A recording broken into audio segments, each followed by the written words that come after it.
All right, 30 drivers, 5 racetracks, 3 different classes, over 2 months of action. But there could only be one winner for each of the classes that we have today. Good afternoon and welcome everyone back to the GRL Endurance Series for our final round, actually, where our drivers will battle it out one last time to see who will be taking that top step of the championship to get the biggest bite of our prize money. Once again, I'm Evan Hosea, accompanying you viewers once again after sadly missing out on last race in Bikaniki last time round, which I almost also must give a big thank you to Lucas for taking part and helping out with the commentary. It's a shame you can't join today, but hopefully maybe for our next series and rounds we could collaborate in some way. Along with, of course, the our broadcast director and also the director of the race, Alexei Sagradnev. Welcome everyone to Zolder, which is honestly a track that I've never driven before. Competitively anyway. Obviously I've driven Zolder in like hot laps, but that's about it really. Never really tried it, so I'm gonna have to look at the track names. It's interesting, like if when I'm seeing about the track names, like I'm seeing some very familiar names. I'm seeing Villeneuve Chicane. I'm seeing Johan Rinth. Johan Bocht. I don't know how to say that. I guess Bocht is some Belgian name. I don't know. Oh yeah. Also, we're of course Zolder is located in Belgium. Very hilly place. Lots of windmills you can see behind there. Very green energy.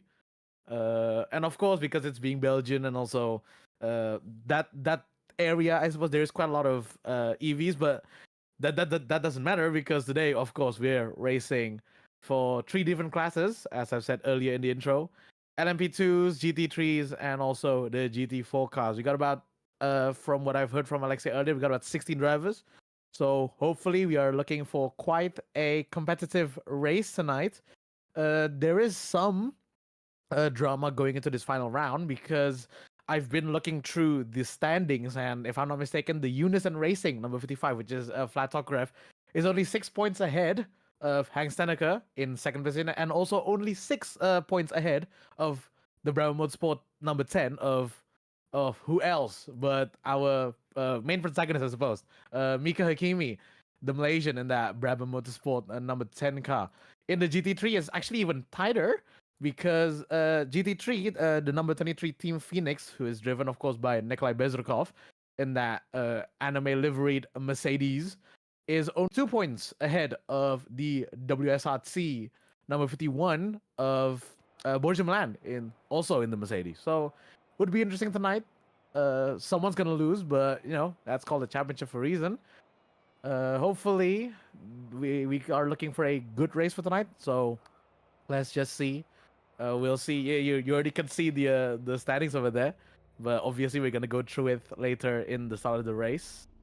Here we go. Drivers are already in the starting grid. Quite a lot of sponsorships, right? And obviously I'm not gonna say it because I'm not sponsored by them, but we'll just see in the race how this will go. Hopefully everyone's doing well, as I've alluded to in the beginning. These 4 races, these 4 races has proven to be quite the good races. Like some of them are really good, some of them are very positive as well. So we'll just see about it. Okay, making sure one last time. Alexei, I'm just checking once again. Has the stream started yet or not? Because on my YouTube it's still not started.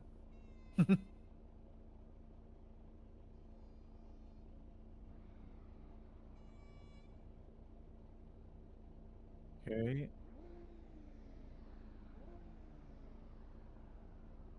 Oh, there you go. All right. Oh, okay. It's unlisted. Yeah. All right. No worries. I suppose I'll be speaking to myself. Hopefully, it will be good. It will be good for the commentary team. Hold on, give me a second. I'm gonna. Oh, not the commentary team. The one who's doing the recaps, which I think is Gleb. Yeah. So thank you very much, Gleb, for the recaps. He's also, of course, he's also leading the GT4 class. Actually, very tight from the GT4 class tonight. Yeah. If I'm not mistaken, like Gleb's about 7 tenths, 8 tenths. So quite far, but you know, anything can happen in the GT4 class. Mika Hakimi, of course, starting in first. I wouldn't imagine it any other way. He should be starting in first, and he is starting in first. So we'll just see how that will go. Hold on. Alright. Need to reduce my AC there. Goodness me, it's getting a bit hot. Alright. Drivers are ready for the rolling start. That will happen 1 lap from now. We got 2 hours for tonight's race. So it's a little bit shorter than our other races, but hopefully that would actually like mash up the competition quite a bit closer for tonight. So we'll just see about that. As I've alluded to earlier in the beginning of the race, Mika Hakimi is only about 12 points away from P1, held of course by Flat Top Ref in that number 55 LFLS car. Seneca could do something about it because Seneca's also right behind the 2 main protagonists, because last time around, if I'm not mistaken, Seneca finished in 2nd place in Bikaniki, so fantastic result for him. And also, I should also give a big shout out to Ken Lee Wang for finishing in the podium last time around, because no one else, because everyone else DNF'd, including Mika Hakimi, which I don't know what happened there. Maybe he did a DNF or something. Typical Asian internet, so it's a bit of a shame. Right, I don't know if there is going to be the grid order. I don't know if Alexa's gonna put up the grid order. Still waiting as we go through the middle part. I was like, there's the grid order I was talking about. So Mika Hakimi leads from Flat Top Craft, followed by Hang Jen Stanaka and Danida Lazwardi, 4th for the Kshatriya Sim Racing team.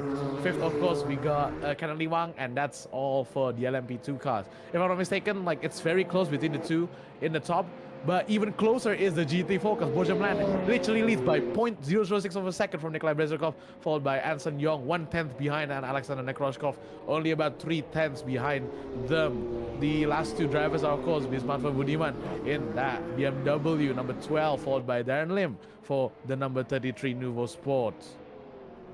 We got 1 more class, of course, the GT4 class, last but not least.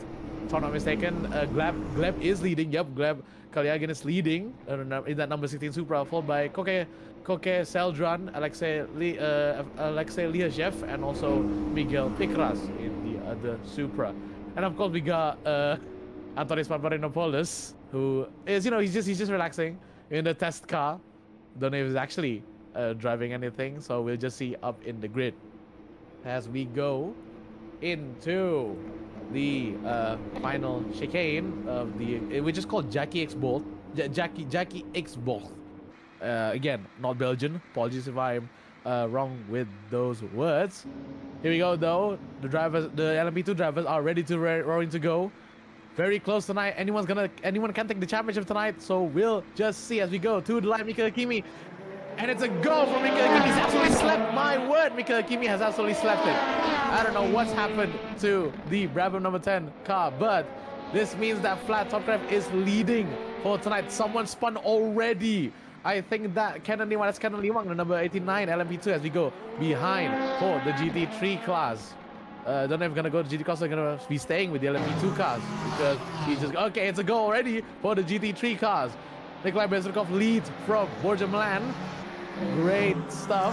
These 2 guys are competing for the championship, of course, so stakes are high for these 2 guys. I'm also hoping we're gonna see big battle with both of them because they're both so close pace-wise, so close in pace-wise as we go around. I'm sorry, I'm looking at the track map and I literally can't spell those words, so I'm just gonna say this is the chicane. We're gonna go into the chicane. There it is, chicane, that some of the drivers have sadly complained about because of track limits, but hopefully nothing would go wrong this time around. Looking back to front for the LMP2 cars, Mika Hakimi has already made it up back to 3rd position. It's already finished up. There's a dive there from to Hangzhen Stenneker, but not enough. Mika Hakimi still have to wait for another lap.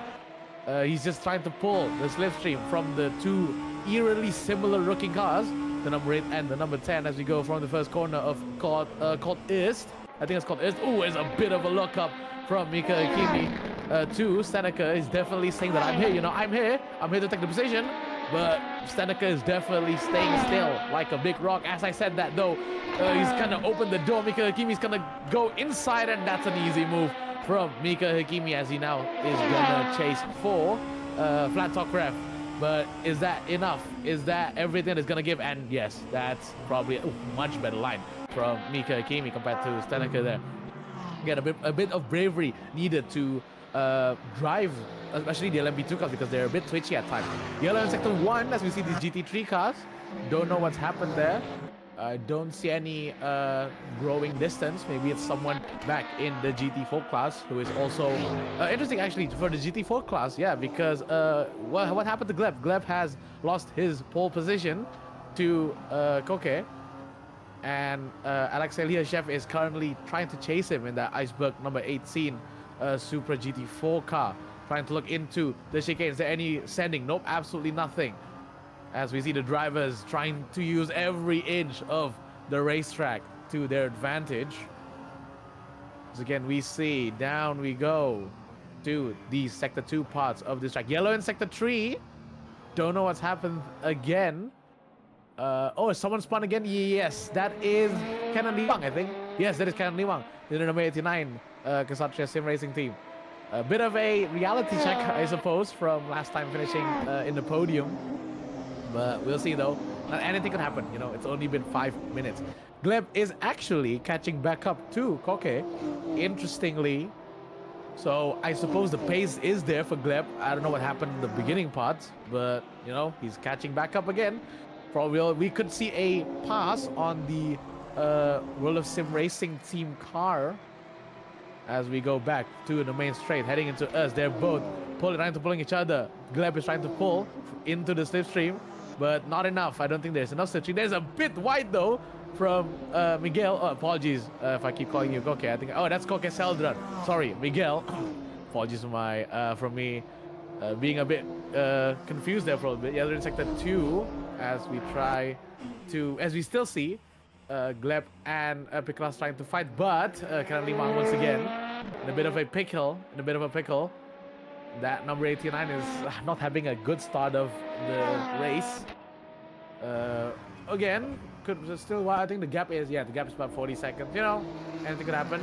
Even if you just stay in the race, that will be still a big positive for the results that you will get by the end of this race. There's a bit of a look up from Gleb to Miguel. Nothing. Nope, still nothing. Here comes Darren Lim, who is supposed lapping them in that Nouveau Sportsville W. Interestingly enough, the GT3 isn't really fast, as I've alluded to in the previous races. Oh, is Darren gonna actually... Oh, Darren tries to squeeze in between, and that's given Gleb a chance to pass. And that's pretty much an easy move for Gleb on Miguel there, because of the confusion that the GT3 has created in between them. So Gleb could now try to pull away. Meanwhile, as I've said earlier, these two guys are probably gonna be close for the whole race. Bezrakov and Milan, their paces are basically similar, eerily similar even. I would love to see an onboard of the two compared, but we'll just see though. That's not the point for tonight. Tonight we are of course competing for the overall championship win in the GT3 cars. These GT3 cars are, I don't know if they're a handful to drive. I suppose they're pretty grippy, but I think like some of the guys here are definitely gonna try their best to carry all that car. As we go back again to the GT4 class, Miguel is still on the rear bumper of Gleb. Can't really catch, actually, unlike what I said earlier. That's not gonna help him though. Slightly off track there on the curbs. Heading into the chicanes.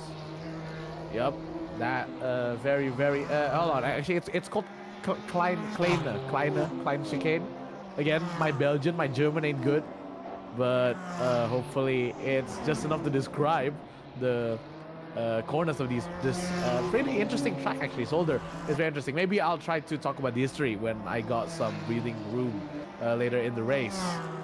Still nothing though from Miguel towards Gleb. We go back again, Borjamlan and Bezrakov. Oh, okay, I'm looking once again. I'm looking at the very interesting kilometer an hour difference down on the right side of your screen. There's the time difference, still about 3/10 between the two of them. Don't know if these drivers are picking the same tires. Can I have a look at the tire selection, Alexei, on the board? All right. Yeah, they're both on mediums. All right, they're both on mediums. So very interesting for the two drivers to be exactly on the exact same strategy, I guess. So again, this will be very close tonight. Here's Antonis in that test car. Oh, as one of the iceberg cars, the number 18, I think. The number 18 iceberg goes off the track. Oh, a bit iffy there for the prize, as the test car has somehow finished in, has somehow ended up in third position. Fantastic stuff from Antonis to bring that all black Supra on to the podium position, as there is the LMP2 cars of Hakimi and Laswardi. Actually no, Mika Hakimi has gone back down to fourth position. So again, I don't know what has happened once again, as he tries to pass Danilo Laswardi. Side by side we go into the chicane. Oh wow, fantastic braking there from the Brabham Motorsport driver. Again, absolutely no doubts on Mika Hakimi's skill, but let's just see if he can put himself back up in the lead for tonight's race, because Flat Talk Rev, with the lead that he currently has, is gonna take this LMP2 championship easily by quite some margin, as well as there is also the Kshatriya GT3 car. Okay, so again, the battle for third position is settled in the LMP2 cars. Don't know if there's another good battle. Well, Milan is still on the rear bumper of Vezirkov, which I don't think is gonna switch. Yeah, I don't think that position is gonna switch, because these two guys are so close to each other. Replay for Gleb. Is this the move that cost him this first place? Is this it? All as we see, Gleb definitely push that Supra to the limit to go to the Canal Block corner. Oh, actually, you know what? Nope, nothing. So I suppose that's a bit of a. Oh, there you go. It's a replay again. All right, we go. Oh, my word, this is packed. My word, this is very packed. As we see there's the WSR car. Miguel, I think, has gotten the move back on Gleb earlier, but I think, if I'm not mistaken, I looked back to the leaderboard. I think Gleb has overtaken Miguel once again. So lots of competitiveness today in the GT4 car class, which is something that I don't really see often. Yeah, see, Gleb's back up again in the GT4 class. So again, possibly that replay was a while ago, but either way, nice move from Miguel there, but Gleb seemingly having more pace than the other GT4 cars. Yeah, I'm looking down the grid. There's a bit of a gap grown as we once again switch to replay here for Karan Niwang. Here's the beginning of the race. That's what caused it. A bit of a slow, as well, a bit of a slowing down from Henk there, which caused Liwang to panic a bit and sadly having to spin. Not hitting the wall though, luckily, so no damage done this time around, which hopefully could see him still remain in the lead pace, the lead lap for tonight. Here's the start of the GT3 cars. Anson Young with a bit of a slow getaway, actually. He's already a while behind, as Nekroshkov tries to look the inside of the Blue Steel Racing car. Good effort from Nekroshkov, but that's not enough, because behind him also Dima Korsh is. Oh, sorry, not Dima Korsh. Darren Lim. Yeah, Darren Lim is sticking behind, and I think that's a good pace. I don't know, is Darren Lim still behind? Yeah, Darren Lim is still behind the clock. As we see, there goes Mika Hakimi, an easy move on Hangjan Zeneca. Again, the pace that Mika has is he's allowed to make problems. He's allowed to make mistakes, and he will still catch the drivers in front of him. So hopefully he could lock in and challenge Tokrev there for the lead position, as there's one of the GT3 cars. Who is, I think is that Nekroshkov? It is Nekroshkov, yes, in that Cyberlinks Racing, which interestingly, I think he's third. Yeah, he is third in that number 41 Cyberlinks Racing BMW. So hopefully he could keep his third position, which is only 5 points in front of his teammate, actually, the number 43 of Dima Korsh. So again, would be very interesting to see by the end of the race. There's a mistake from Gleb there, a bit off track, getting a bit of sand in between its wheels as Miguel has a good run now, heading into the first corner. Is anyone gonna make a move here? Miguel trying to swing it from the outside, but nope. He's trying to get a switch back. Oh, easy switch back. Easy switch back from Gleb. Gleb got his legs a bit twisted there. His wheels a bit twisted. And that's a good move there. Great move from Miguel to earn back the first position. I think these two guys will have a good fight as well. Throughout this race, as you know, because of the LMP2 cars, that's actually opened the door for Gleb to have a little look at, but it's still not enough. Still not enough for the yellow Supra to get inside of that WSR Supra. 10 minutes, only what 12 minutes has passed, and honestly, this is seemingly going to be quite the competitive pack for tonight, I suppose. We go back once again. Again, there's still nothing, no moves to be done. Milan is still waiting behind Bezrukov. He's still waiting for the correct time. My word, Bezrukov is absolutely hauling that Mercedes number 23 Team Phoenix car as we go once again through the first sector. Very interesting to see. There is Mika, no, that's Steneka. Apologies, that's Steneka trying to pass these two drivers now. I think Mika Hakimi has made another mistake.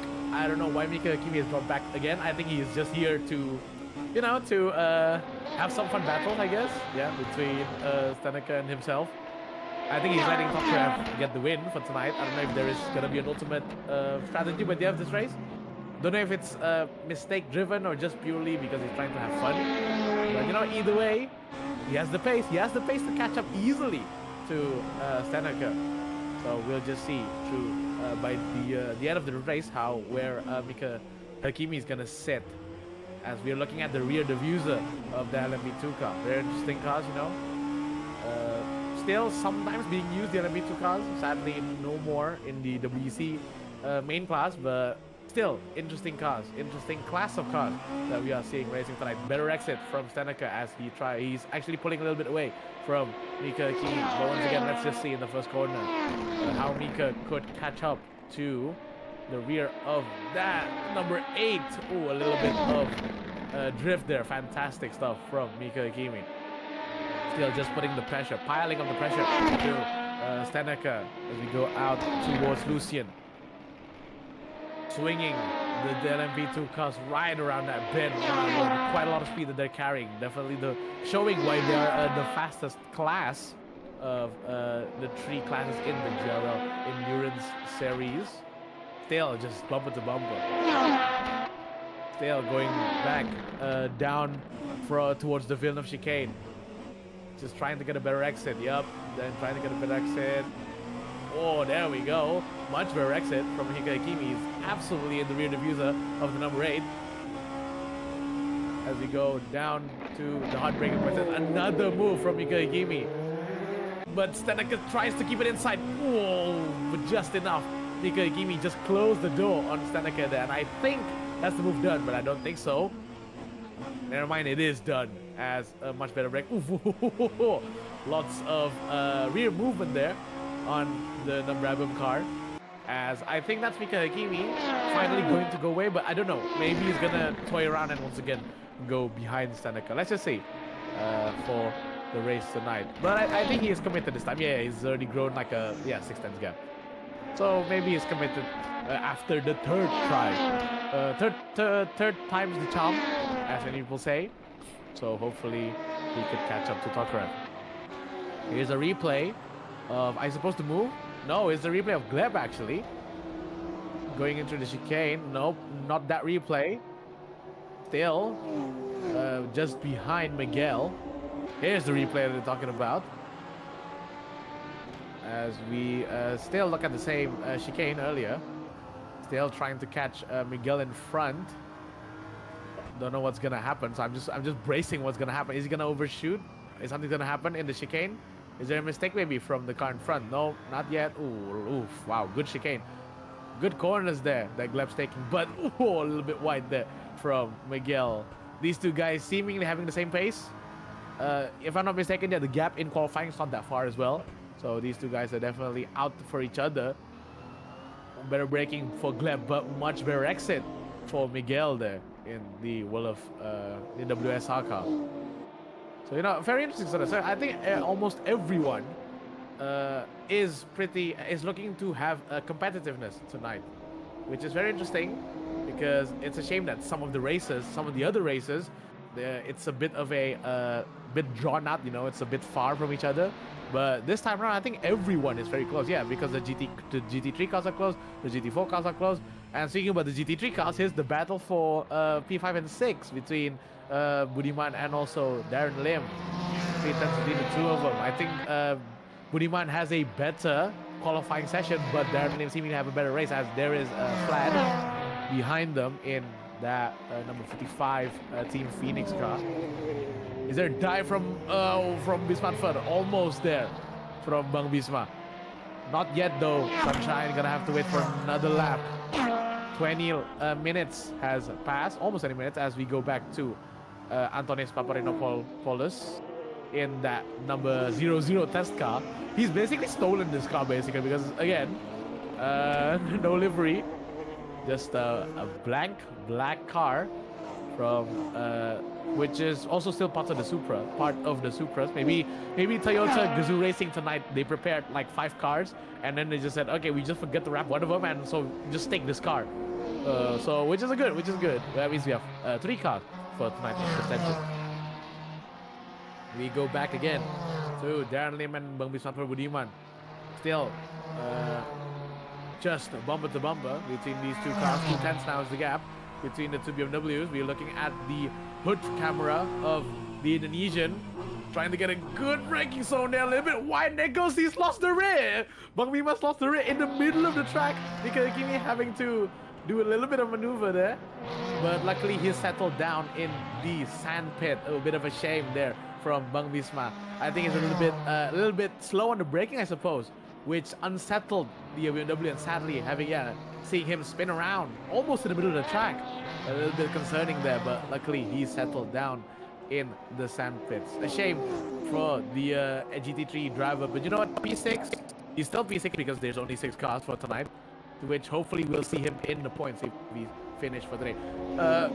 You know what, actually, this is a bit weird for tonight, but we got a really good competition for GT4 because I'm used to seeing Gleb just pull away, but this time around we got 3 drivers battling for first position in the GT4 class. Miguel Piqueras, Gleb Kalig, and also Antonis Paparinopoulos there in the 1, 2, 3 position for tonight. These drivers are 6 tenths, only a second between each other. We'll be very close to see how they all will stack up by the end of this race.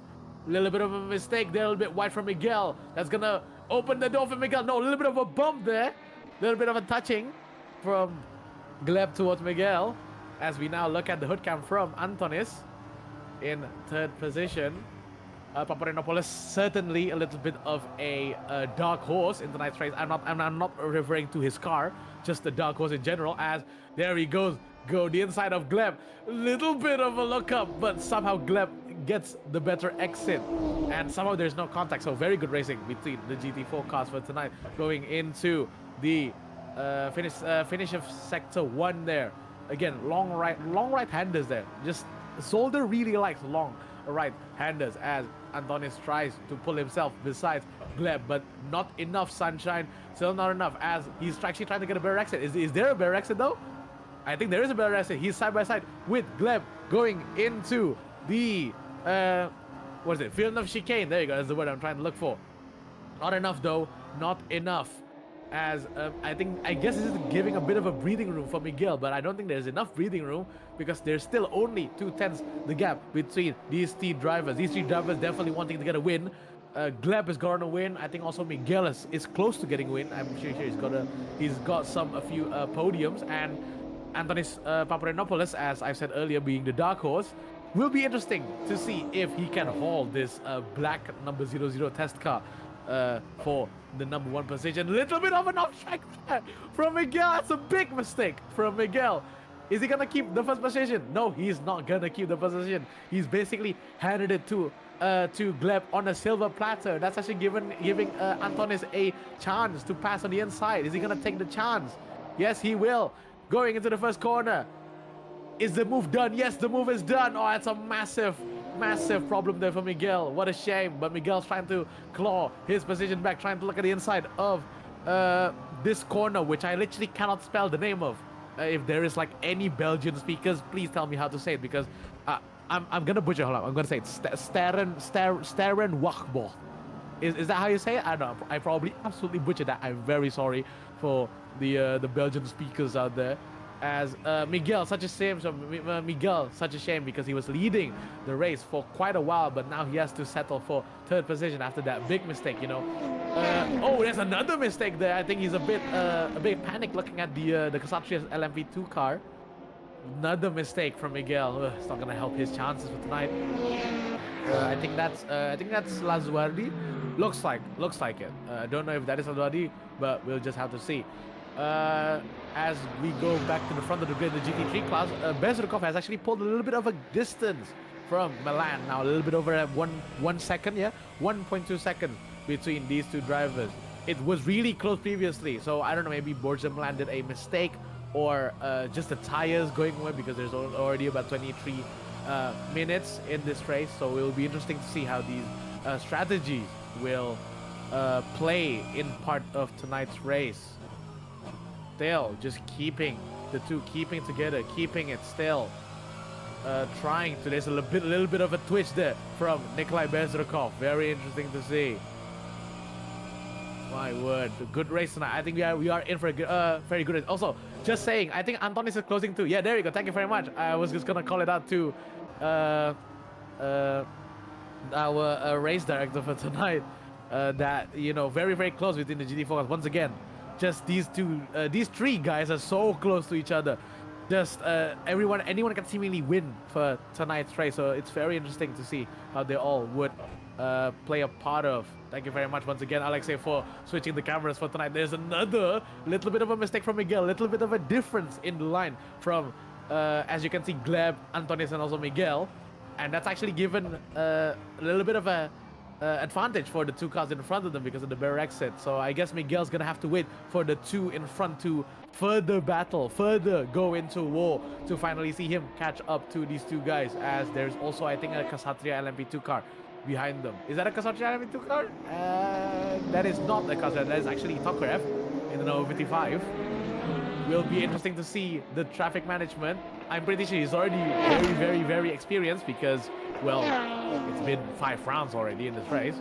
So in this race series, I must say. So good stuff there from Flatokrev, who is also leading only about 8 seconds. And I think I could definitely see Mika Hakimi catching to Flat, because the gap was about 17 seconds. Now it's only 8 seconds. So that the Brabham Motorsport driver is in an absolute mission tonight, seemingly so. A little bit of a dust there kicked up by Gleb compared to Antonis. These two guys are also very familiar to each other, I think, because Antonis was in the races a few races ago. He was also racing here in the GRL Endurance Series.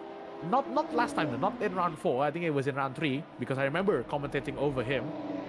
I think he got a podium last time, so again, very good stuff. I think he can show more of what he can have in tonight's race for our final round, going into the chicanes for, I don't know, like the 10th time for tonight. These two guys are still bumper to bumper within each other. There's a bit of the traffic coming along, a bit of the faster traffic coming along behind both of them. Yep, there is Bezrukov and also Milan. I don't think they want to be held up by these slower GT4 cars. Bezrukov is gonna catch up to Antonis first, going into, I think this is sector 3-ish, going into the hard braking zone. Yes, it is the hard braking zone. Here's my question though, is Borja Milan? No, actually Bezrukov's gonna get held up. I think there's a mistake there from Gleb, and that's actually given a chance for Antonis. We're going 3 wide, my word, guys. Oh my word, guys, absolutely nailed biting stuff. As we see, is there's send from Borja Milan. No, Borja Milan though is now right up the bumper of Nikolai Bezrukov because of the mistake that Gleb did earlier. And because Gleb did a mistake, Anthony is actually up to GT4. Everything is kicking off. Everything is kicking off on minute 133 as we go side by side. Borja Milan trying to hold in the outside. A little bit of a touch of the Mercedes there as Stanek is trying to go through as well on the outside. Good stuff from the LMP2 driver as a little bit of a look up there. Still not enough though. Still not enough for Nikolai Bezrikov, for Borjamland to actually finish the move on Nikolai Bezrikov. My word. It's all picking up. Everything is picking up seemingly because the gap between the GT3 and the GT4 P1P2 is so close to each other.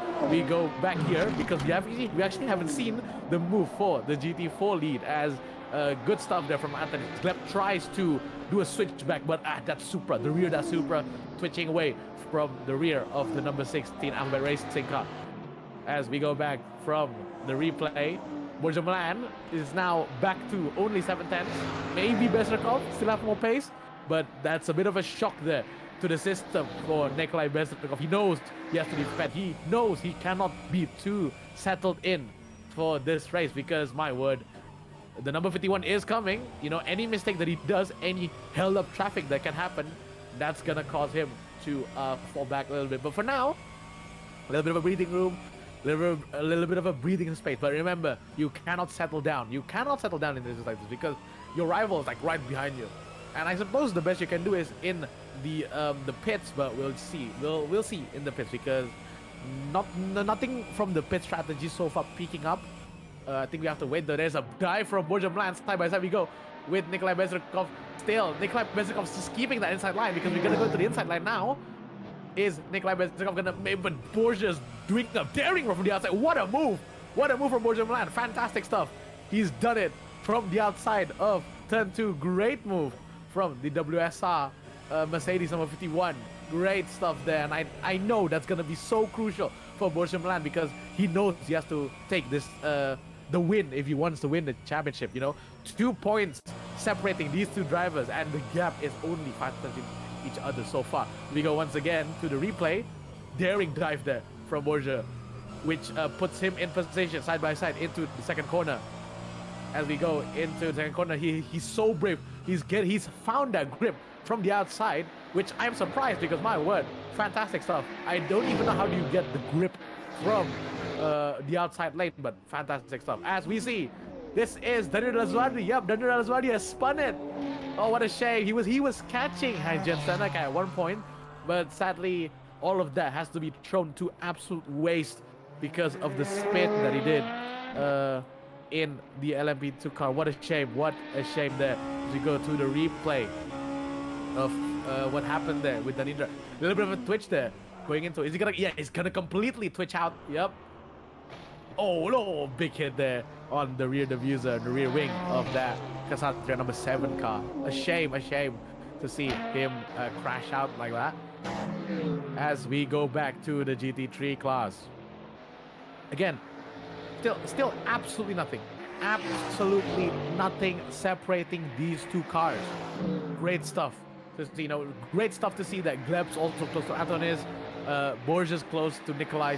Great stuff to see these two drivers. And I think I'm just gonna point out to Alexei that Mika Kimi is now only 5 seconds away from flat Tokrev. So it's gonna be interesting to see how Mika's gonna have to think of passing the number 55 user racing. He is absolutely flying, by the way. Can I get a gap? He is a second faster compared to flat. My word, he is absolutely flying in that Brabham number 10 car. You know, again, showing once again why he dominates, especially in the earlier rounds. You know, it's a shame that he disconnected in round 4, which means he didn't get any points. But you know, he's gonna try to claw back. I don't think it's enough to get a win, championship overall. But you know, I think it's still a big positive if he can get the win for tonight's race. We go back once again to Gleb and Antonis.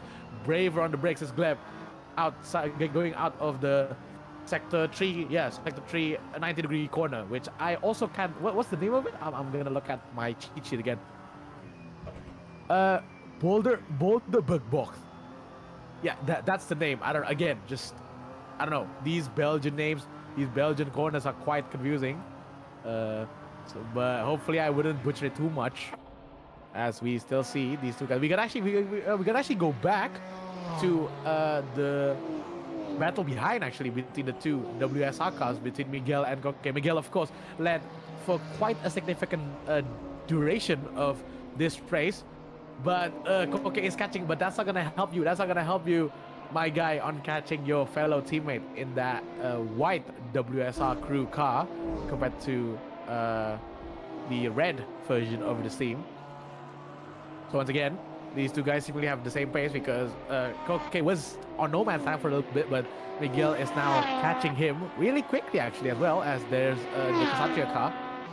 Yep, the Ksatria car of Lazuardi, and also right behind him is the other Ksatria car of Ken Li Wang in the number 89.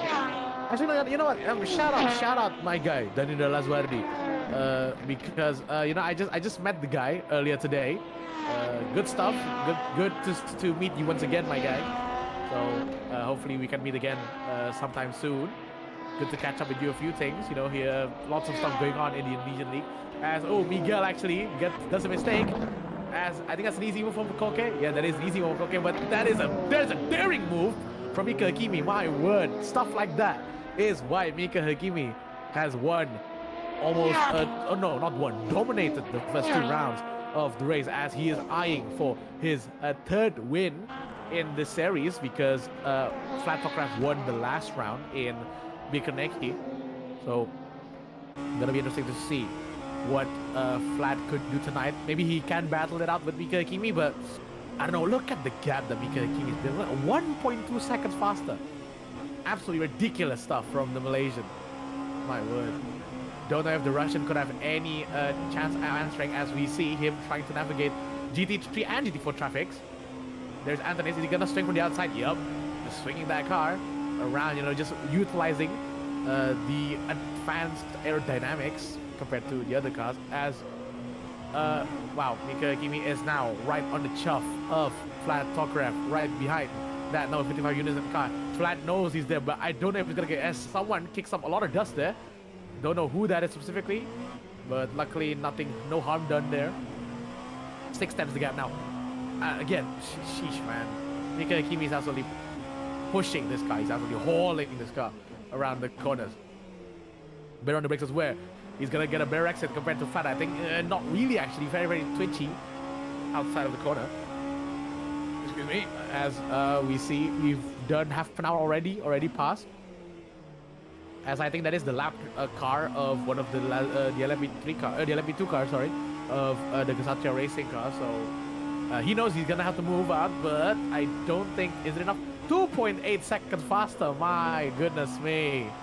Yeah, Flat is definitely feeling a little bit of that traffic, feeling a little bit of that pressure from the number 10 car. Just I know he's pushing. I mean, you could look at the body language of the car in front of us, and he's absolutely pushing it. But Mika seemingly having that ultimate edge compared to the Russian in first place, because you go into the chicanes once again. Better exit maybe from Mika Hakimi. He's gonna try to utilize the slipstream going into the Villeneuve chicanes. Is there anything given? There is also, man. That's right. He's gonna dive in. He's gonna try to look at it. Not yet though. Mika Hakimi is very brave there. A little bit of a. He's trying to, you know, make Vlad keep Flat on his toes, as there is the Blue Steel Racing car of Darren Lim. Just enough there. As Mika Hakimi tries to swing from the outside. Is there enough position? Is there enough space? There is enough space for Mika Hakimi. Is he actually going to make the corner? I think he's going to make it actually. Side by side we go into the final chicanes, the final corners. On the braking zone, is Mika going to get it? Yeah, easy move from Mika. But Mika actually overshot. Mika actually overshot it, trying to go around the outside as Flat actually tries to do the switchback. Is there enough move? I don't think so. Side by side we go into the first corner. Fantastic racing between these two drivers tonight. Still side by side, but Mika Hakimi having more grip. Where is he getting the grip? Where is he getting the grip in that number 10 Brabham? I don't get it. I don't get it. Look at that. How, man? How are you getting so much grip in that number 10 car? In seemingly similar cars, he's getting so much grip compared to Flat. So we're just gonna have to see how this race will go. Mika could probably run away from here, which is interesting because, again, we'll just see. We just have to see. We just have to see how this will go, as there is more traffic in front of. There's Nikolai Bezrikov, who is still settled for P2. I don't know if Borja Milan. There's quite a lot of traffic. There's a blue flag car of Canon Liwang. The number 89 has to move out of the way. Yep, yeah, get out of the way, Sunshine. Blue flag, my guy. Blue flag.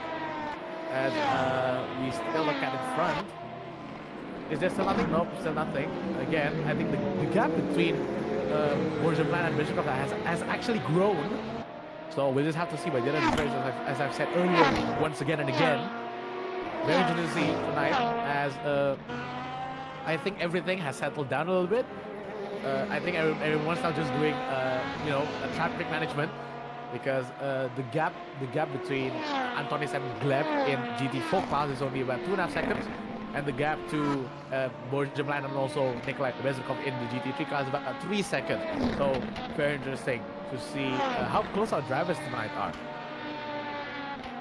You know, I'm gonna take this chance, as I said earlier, to talk about the history of Zolder, because I haven't actually got the chance to talk about it. So, like, I'm seeing how Zolder is made. Like, if I'm not mistaken, Zolder was made in the 60s. Yeah, there you go.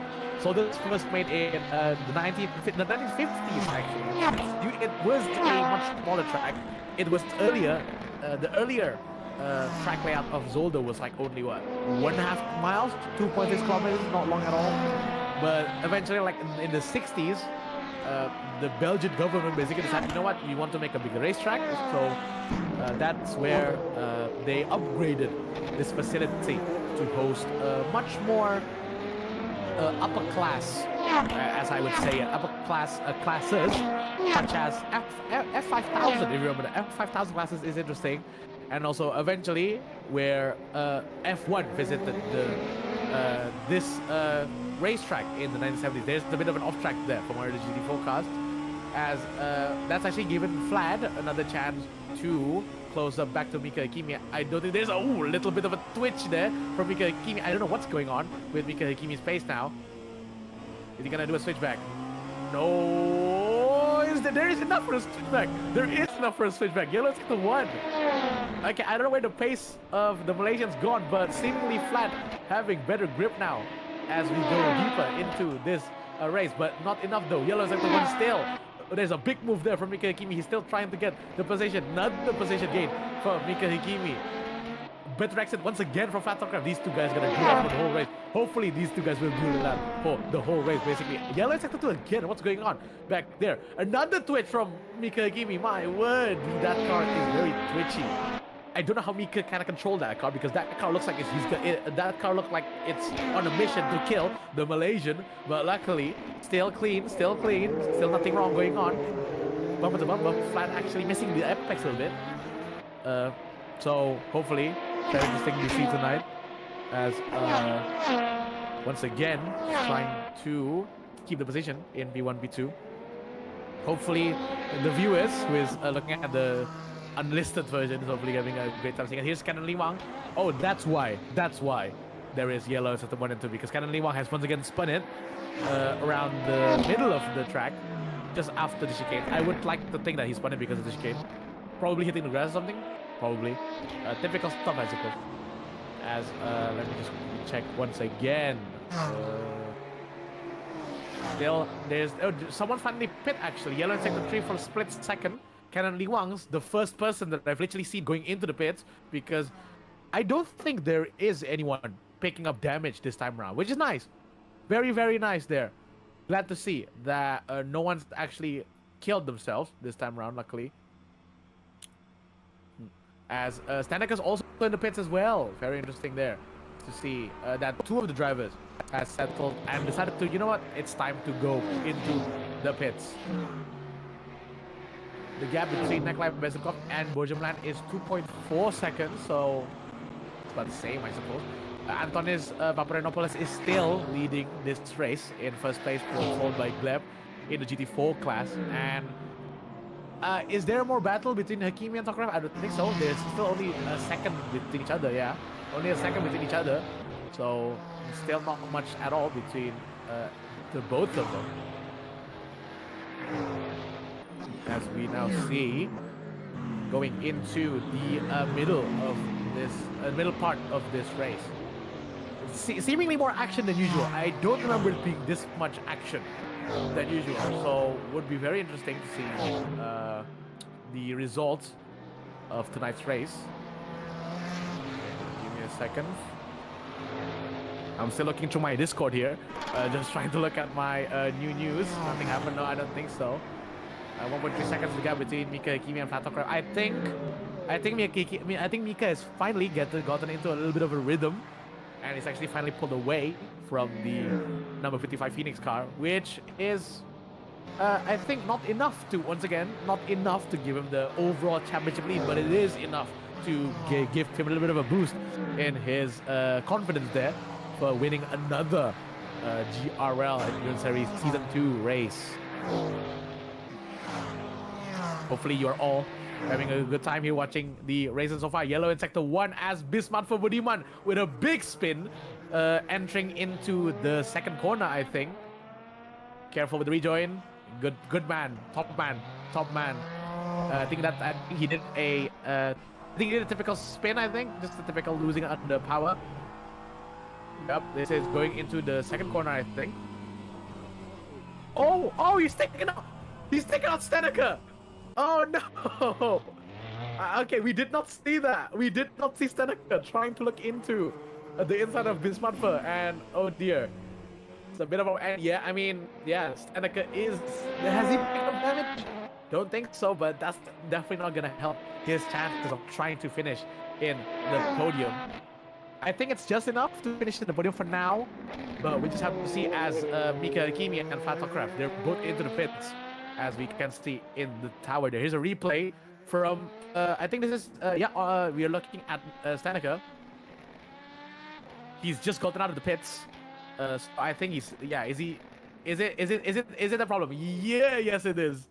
Yeah, I think Bismarck for Budiman didn't see the LMP2 car at all, and that caused Hang Jen Steneker to sadly having to hit the wall there. Not too hard.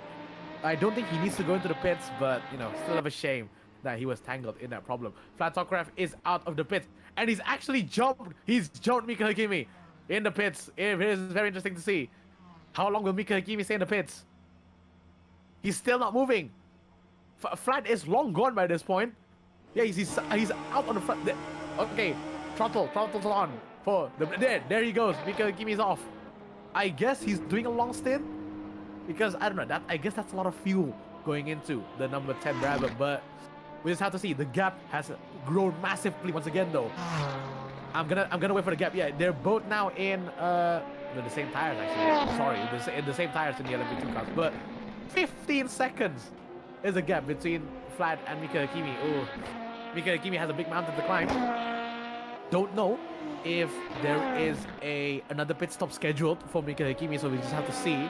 But very interesting to see the difference in strategy, and I don't know, Mika Hakimi's strategy possibly could go the other way around, like maybe, because Flat is 20 seconds ahead.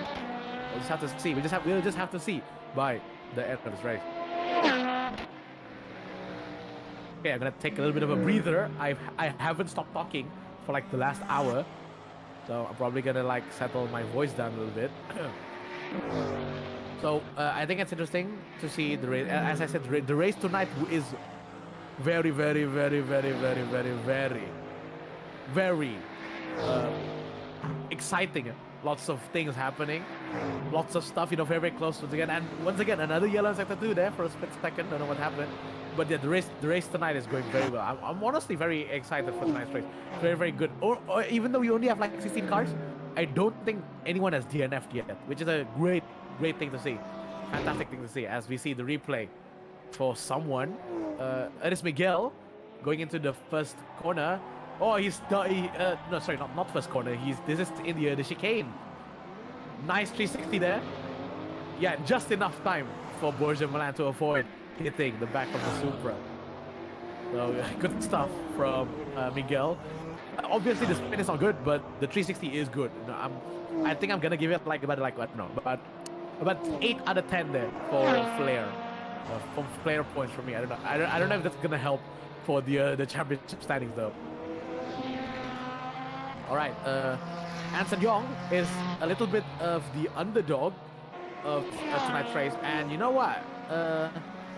He's about half a second slower than Bezrikov, but he is staying in P3.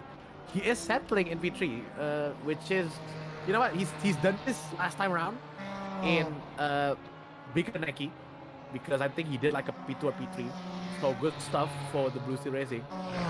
This is the first time I'm seeing Anson Young with pure pace here, because previously in the first 2-3 rounds, I don't think he has that much pace. But this time around, he's looking to be the best out of the other cars that is not Bojaman or Nikolai Bezrukov. So good stuff to see from Anson Young, as there is the WOSR car, GT4 car, that's gonna block a little bit of Darren Lim, I think. Yeah, Darren Lim is a lap traffic. Yep, he's gonna give the position for Anson Young. And there goes the WSR car off track. There's the Supra going off track. I think a little bit panicking behind them. So once again, could be very interesting to see. Gonna take another beat. Hold on. All right. Okay. Still nothing going on. There is something going on. Gleb is still trying to catch Antonis, and with Koke being about 5 seconds behind him. You know, I'm gonna go back to my talk about Zolder, because Zolder is once again Zolder's a great track. Zolder's a fantastic track. As I've said earlier in the intro, I haven't driven on. I haven't raced in Zolder, but obviously I know that a lot of guys has driven in the track, and you know, I think it's an interesting track. It's a very interesting track. You know, it's I don't know, the chicanes kind of break up the flow of the track, but you know what? The track is like this, so who am I to say? But yeah, about the history. So yeah, I mean, I was talking about F1 going here in the 70s, being I think one of the large Belgian establishments. It's a good effort from Zolder to held some races for the F1 grid in the 1970s, which of course would sadly not stay long, because Spa eventually replaced this track as the main Belgian track. And honestly, Zolder has been under the radar. Maybe for people like me who don't watch, who don't really keep up with like GT3 racing. But once again, I know that GT3 is such a big factor in Zolder. There is a battle for fourth actually, between Miguel and Alexei. Alexei just swinging that Supra from the outside, and that is an easy move from Lihajev compared to Piqueras in the WSR Crew White number 151 Supra. And he's basically walked away from him. Yeah, I don't know. I think Miguel's tires are dead. Miguel's tires are possibly dead. So yeah, that's what I'm talking about there. When I say the tires are dead, a little bit of a twitch there. So I don't know. Maybe it's time. Maybe it's time to go into the pits for you, my guy. Okay. Still nothing going on for now. Nikoloshkov is trying to navigate the traffic. There, he's passed Miguel there. Oh, Miguel's made a mistake. Miguel's made a big mistake. I think, no, is the steering screwed? Oh yeah, the steering is screwed.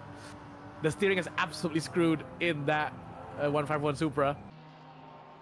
Oh, that thing is pulling right massively, and he's off track. Oh, shame for Miguel. Oh, he's having difficulties trying to control that car. Oh, that thing is pulling hard right. You know, it needs a balancing, my guy. Give the thing a balancing. It's a balancing. Oh, it's hilarious looking at it. You know, automatic right hand steering is something that I don't expect. But you know what? I mean, it's happening. It's happening right now. He's gonna have to force it left though. There we go. Just taking it very slow over the curb.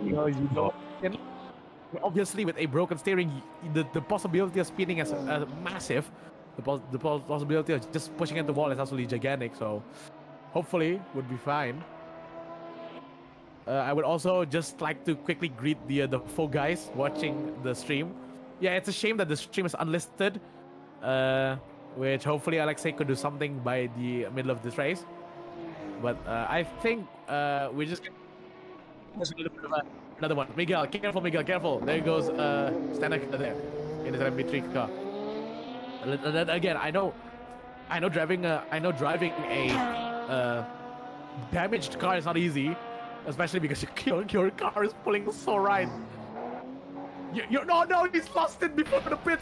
Yo, he's lost it before the pit. He's just lost it before the pit. He's gonna come in now. There we go. Finally. He's to the pits. Not before he did a pirouette though. Fantastic pirouette, but you know what? At least he's got back to the pits for a steering fix.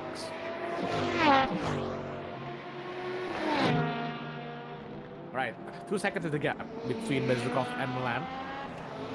With I think that is Mika Hikimi. Yeah, Mika Hikimi just sandwiching between the both of these GT. Interesting to see that Mika Hikimi cannot catch flat Tokarev. Mika Hikimi is actually staying around 19 seconds behind the number 55 Unison. So great pace for flat, but again, I don't know if flat needs to pit again, and I don't know if it's a one-stop. I don't think you can do one-stop in an LMP2 car. So we'll see. We'll see by the end of this race. We'll just have to see. Okay, gonna have to get a drink. Yeah, I'm gonna have to get a drink after this. As some guys are also in the pit, Anson Young and also Darren Lim. Is Darren Lim gonna go and switch drivers? Because I think earlier when I was talking about with Alexei that there are two drivers trying to switch, and actually, you know what? Actually, no, it's not Anson Young. Actually, Anson Young here says he's only the only driver in my cheat sheet. So maybe it's someone else. Maybe it's Darren Lim. Yeah, because I know Darren Lim is gonna give his car up to Shazwan Bari later on, I suppose. As we've been riding on board with Bezrukov, still a second is the gap between these two GT3 cars. Don't know if Bezrukov's gonna have I don't know if Bezrukov's gonna give another challenge for the lead tonight, because again, these two cars are battling for the championship win, the overall championship win. There's only 2 points. There's only 2 points. I repeat again, there's only 2 points separating Borja Milan and also Nikolai Bezrukov. So it will be very interesting to see the result of tonight's race, because tonight's race will settle the championship in the GT3 class. Right, 1 hour and 6 minutes to go. I'm probably gonna take a break around the 1 hour mark for a drink for about 10 to 5 minutes. So we'll just have to see though. Still nothing much going on for now. This is the closest car in track right now between Borja Milan and also Nikolai Bezrukov. Alright, I'm gonna go back to the history of Zolder. So I said earlier that Spa basically took away the spotlight from Zolder around the 90s, and yeah, it kind of did. But Zolder did get the reprofiling in 2006, I think that was 2006, which means that this track is at least a little bit more driver friendly compared to previous before 2005. There's a little bit of a mistake there from Nikolai Bezrukov, and that's gonna cost him 2 tenths. It's gonna cost him 2 tenths, but is he? Yeah. Is that gonna come? Is there a car there? Yeah, that is Antonis. Yeah, Antonis Paparanopoulos. A little bit blocking maybe from the GT3 car, but I think Borja Milan has passed him easily, as there is one of the Kshatriya LMP2 cars. That's not gonna help your chances. That's not gonna help your chances, man. Nikolai Bezrukov going off track there. I think he's definitely trying to push, but I think Borja Milan for now has the ultimate pace compared to the number 23. 2 seconds. Oh, 2 seconds is the gap. And he still have traffic to contend with. Yep, traffic to contend with. There is the GT4 traffic, but I think it's an easy move to pass Antonis.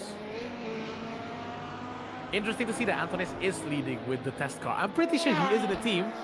I just forget which team, which I must apologize for not remembering your team. But hopefully it will be very interesting to see.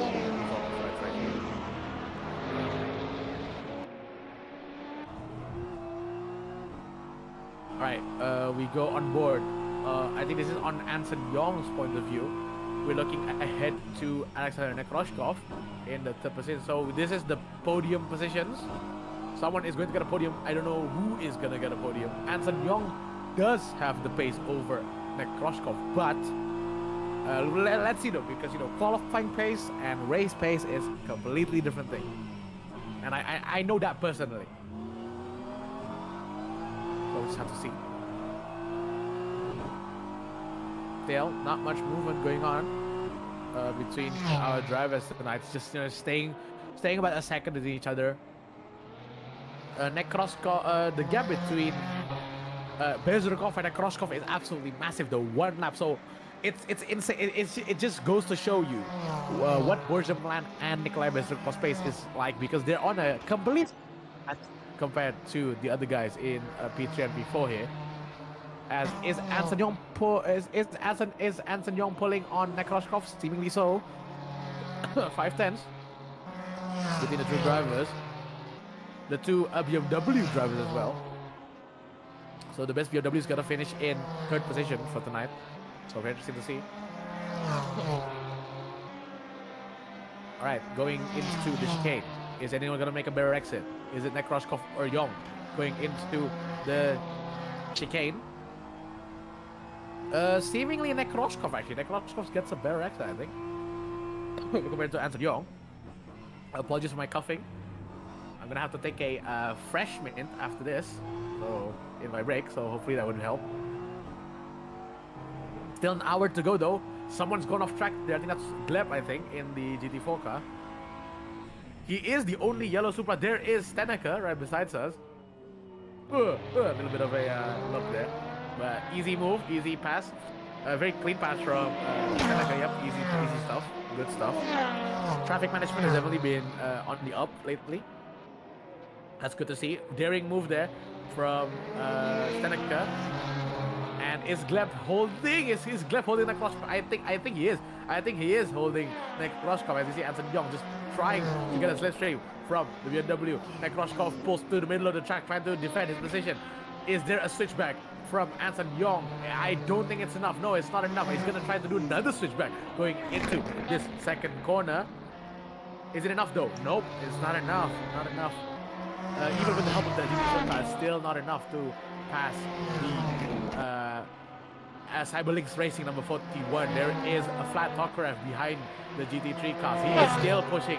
Anson Young is still pushing, trying to pass Alexander Nekroshkov going into the chicanes once again. Still nothing to do, drivers. Better exit for Anson Young there. 3/10. He's gained a 10th over Nekroshkov going into the Villeneuve chicane. Is there anything? Is there any sense? Nope, not yet. Not yet. Oh, a little bit deep there for Nekroshkov. Anson Young's trying to get the better exit. He did get the better exit, but still, it's still not enough. That BMW in front is so twitchy around the corners. He is basically power sliding going outside. There's a brave dive from Anson Young. Little bit of a twitch there. Not enough. Nekroshkov puts his car dead center between him and Anson Young. As we see, who is this? Nikolai Bezrukov is into the pits. Yellow in sector 2 as well. Oh, sorry, not Bezrukov. Borja Milan is into the pits. So I think we have a difference here in the strategy, as Danilo Lazuardi sadly having to go off track once again for tonight. We go back to the battle between 3rd and 4th. Nekroshkov still trying to fend off Anson Young. Anson Young goes straight though in the first corner. It's not gonna help you, Sunshine. It's absolutely straight he goes. And sadly, that's built the gap once again to Alexander Nekroshkov. What a shame. What a shame to see Anson Young going just straight there. Here's the replay of that move. As we see on board from Anson Young. Is it a problem with the brakes? Is it just a bit of a panic from Anson Young? We'll just have to see. Oh yeah, a bit of a panic there. He didn't expect Nekroshkov to brake so early for the first corner. So he's having to settle back down to 4th. So a little bit of a shame. Who's this? Canon Lee Wang once again spun right round like a record baby from that Kasacha Sim Racing number 89 car. He's spun around quite a lot tonight. Actually, the two Kasacha Sim Racing cars sadly had to spun tonight. But you know what? Because there's only 5 LMV2 cars, if you just finish, you're gonna maximize your points either way. Okay, Anson Young is looking left and right, trying to pass Nekroshkov. Still nothing he can do to pass the Russian in that number 41. Going into, once again, the final corners. Nekroshkov is just putting his car in the middle. Someone's gone into the pits. Someone's off track as well. That is one of the one of the iceberg cars. I think that's I think is it the iceberg car? I don't know. I think it's either the iceberg car or the WSR car. I apologize for my confusion there. Another power slide from Nekroshkov. He is definitely losing a tire grip because Anton Young is pushing big time. That is very wide from Nekroshkov. Is Nekroshkov gonna make a mistake? Yes, he did. Nekroshkov makes a mistake, and that's basically given the silver platter to Anton Young. He's absolutely opened the door like a king to Anton Young there, and he's basically taken it easily. And I think that's enough. I think that's the move done for Anton Young as we see a replay on board with Nekroshkov. Oh, the rear of that BMW just steps out from him. Yeah, the rear BMW steps out, and he's not fully off track, but that is quite a lot of time that he's lost there compared to Anton Young. So it's a massive shame to see that from the Russian, as he now has to settle for third position. Okay, as some of the drivers are going into the pits, we see Antonis Paparenopoulos going into the pits, also Koke Seldron behind him. I'm gonna probably take this opportunity to take a break, so I'll be back in about 10 minutes. So the unlisted viewers could watch the race. Yeah, could watch the race for tonight for a little bit, and also just enjoy the sounds of the track, like David Attenborough used to say. I'll see you in a bit.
All right, I've taken a fresh mint, as I've said earlier in this commentator, and I've also taken a banana. I've eaten a banana, so hopefully that would fuel me enough for the rest of the race. As we see, we're still seeing with Borja Land, like I've been seeing the pace of Borja compared to Nikolai, but see, overall they're about the same. But I think for now, Nikolai actually has the ultimate pace, so it's great stuff. I mean, it's great to see that. You know, at one time Borja's faster, at one time Nikolai's faster. It just goes to show how close these two guys are. And remember, I've said it again and again, these two guys are fighting for the overall championship. Whoever gets first will win the championship. And that'll be very interesting to see tonight. Right, okay. Getting a bit get my drink once again. Nothing much happened, honestly. I mean, Mika Hakimi is closing on Vlad. He has about 48 minutes. I think that's about enough time to catch Vlad. But compared to that, though, it's been quiet, I suppose. Gleb hasn't hit it yet, so he's 87 seconds ahead of Paparenopoulos. And also, quite not so far actually. Koke Seldran isn't actually that far from Antonis in the GT4 class. This is your difference in grid positions. Not much movement, I guess. It's mostly just one person moving up, one person moving down, except Antonis. Antonis gained 3 positions in that 0-0 test car, which either someone forgot to someone forgot to just re-decal something, because again, as I've said, I know he's in the thing. Oh, Alexei, can you please pull up the pit stop thing again? I didn't see it actually. I wanted to see the stop. Okay, so oh, it's wrong. Okay, never mind. We're just gonna skip that then. All right. I'm pretty sure some drivers have pit twice, so I don't know. Again, a bit of a silly thing from the R factor. So. Right. Borderman is still 3.7 seconds. Can I look at the last time, please? Last time. Wow, 7 times. That is a massive difference. Bezrakov Sebring having the better time. I know these two guys have minted. Oh yeah, I think. So this is a straight dash to the finish line.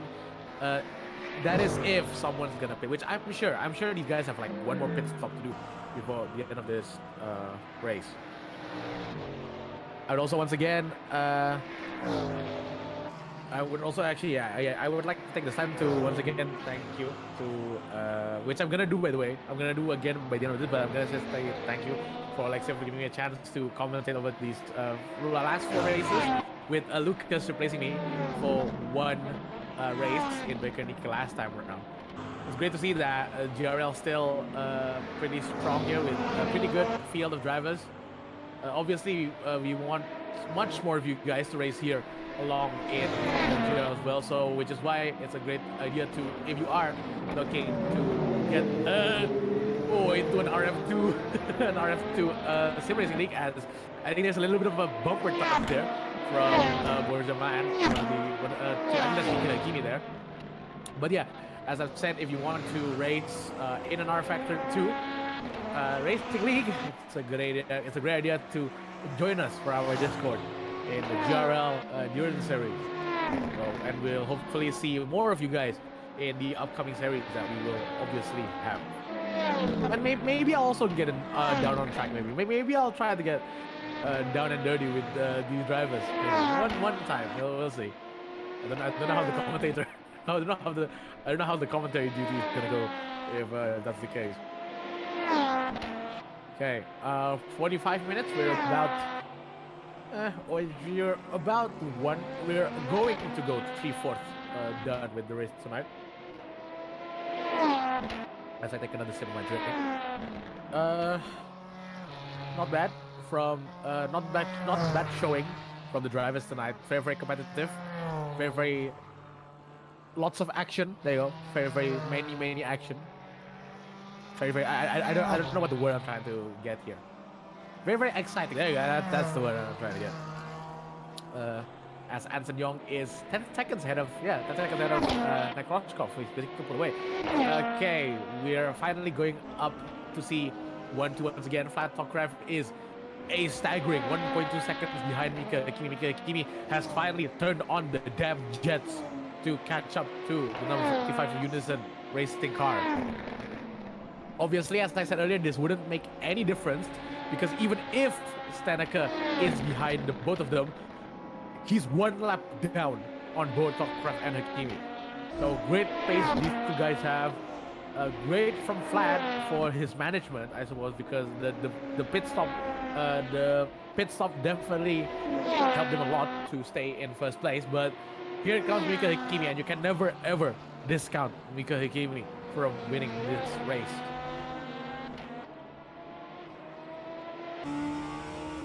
A little bit of dust there kicked up from the number 10. Again, look at the line. Look at the lines it's taking. Look at that. Absolutely just hitting the inside curb. Wow, this car is like I'm looking at this car and it looks like it's gonna crash any second, like because the rear is so twitchy. Look again on the power. Okay, good power there, good power delivery. Right? Another twitch there. My what? This car is scary. I don't like how scary. There is Antonis on your right there, who is currently sitting in second in the GT4 club. Again, how is Mika holding that? Like that is ridiculous. The rear is probably gonna kill him. This is Max Verstappen levels of driving right here. Because like, if you know, obviously you know, Max is he likes the rear to be loose, and it looks like Mika Kimi is driving in that sort of fashion. I don't know, just me though, just an observation.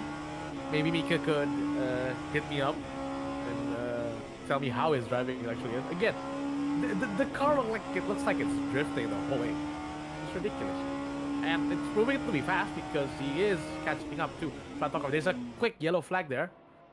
Oh, and that's why Daniel Lazuardi is sadly having to go off track once again. He is 66 seconds behind Hank Jensenica, and that's not going to help him trying to cover the gap between the two cars. There's a replay of the spin going into the Villeneuve chicane. Is he going to just drop it? Yup. He's going to drop it once again. Not a full spin this time around. It's only a half spin, but it's still losing time for the Indonesian.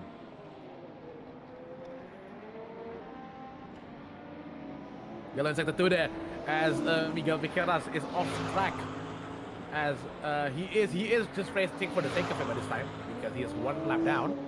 But again, that's not gonna help his chances to catch up to Victor in P4. I don't know if there's gonna be replay. There's replay I'm talking about. The same corner as well, Villeneuve chicane. I don't know what's up with the Villeneuve chicane. He's already lost it like way behind, and he just spun it. You know, it's a good pirouette as I said earlier, and over again. But that's not gonna help his chances, man. That's not gonna help his chances. Okay. Oh, actually, you know, this is very exciting. Borja Milan is now right up the chuff of Nikolai Bezrukov. Don't know what's happened to the Russian in front, but this is giving a chance to number 51 to pass him. I'm sipping quite a lot on my drink as Gleb finally puts himself into the pits. But we are still not focused on that though. We're focused on this, the fight for P1 and also championship win in the GT3 class. Bezrukov puts a tire off track there as Borja Milan is still trying his best to catch in the Mercedes. Going into the final, not the final chicane, the middle chicane. Both cars are taking practically the same lines. No one really budging to give each other a chance to catch each other up. On the second chicane, that is a big cut from Nikolai. A better exit seemingly from Borja. Yes, better exit because it's decreasing. Yep, it's decreasing. 6/10 now. It's going to be 5/10 soon. Hard on the brakes on this almost 100-degree right-hander. Who can put the power better? Seemingly, I think Nikolai puts the power better on the exit. But Borja Milan is still trying to find the slipstream that he can carry compared to that Team Phoenix number 23 car. These two guys are so close. Oh, Borja Milan puts a tire inside of the sand trap there. Car a little bit unsettled, but all good for today. All good for right now. You have Borja Milan has about 40 minutes to catch Nikolai Bezrukov. I think that's enough time, but we'll just have to see. We could probably just see the exact same thing what happened in the beginning part of this race, where the two basically just stayed bumper to bumper to each other, which will be interesting. There's our social media once again if you want to follow us for follow us for the races and also to join the races. There's the word. A little bit of a tongue twister there. How is Mika Kimi? 4.6.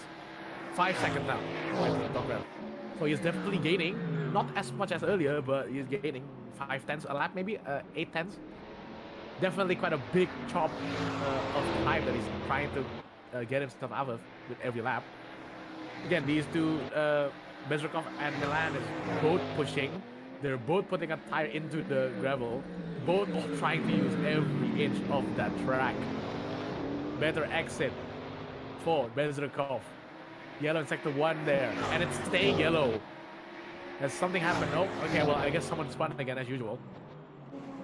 But we are keeping our sights here for the lead in the GT3 class.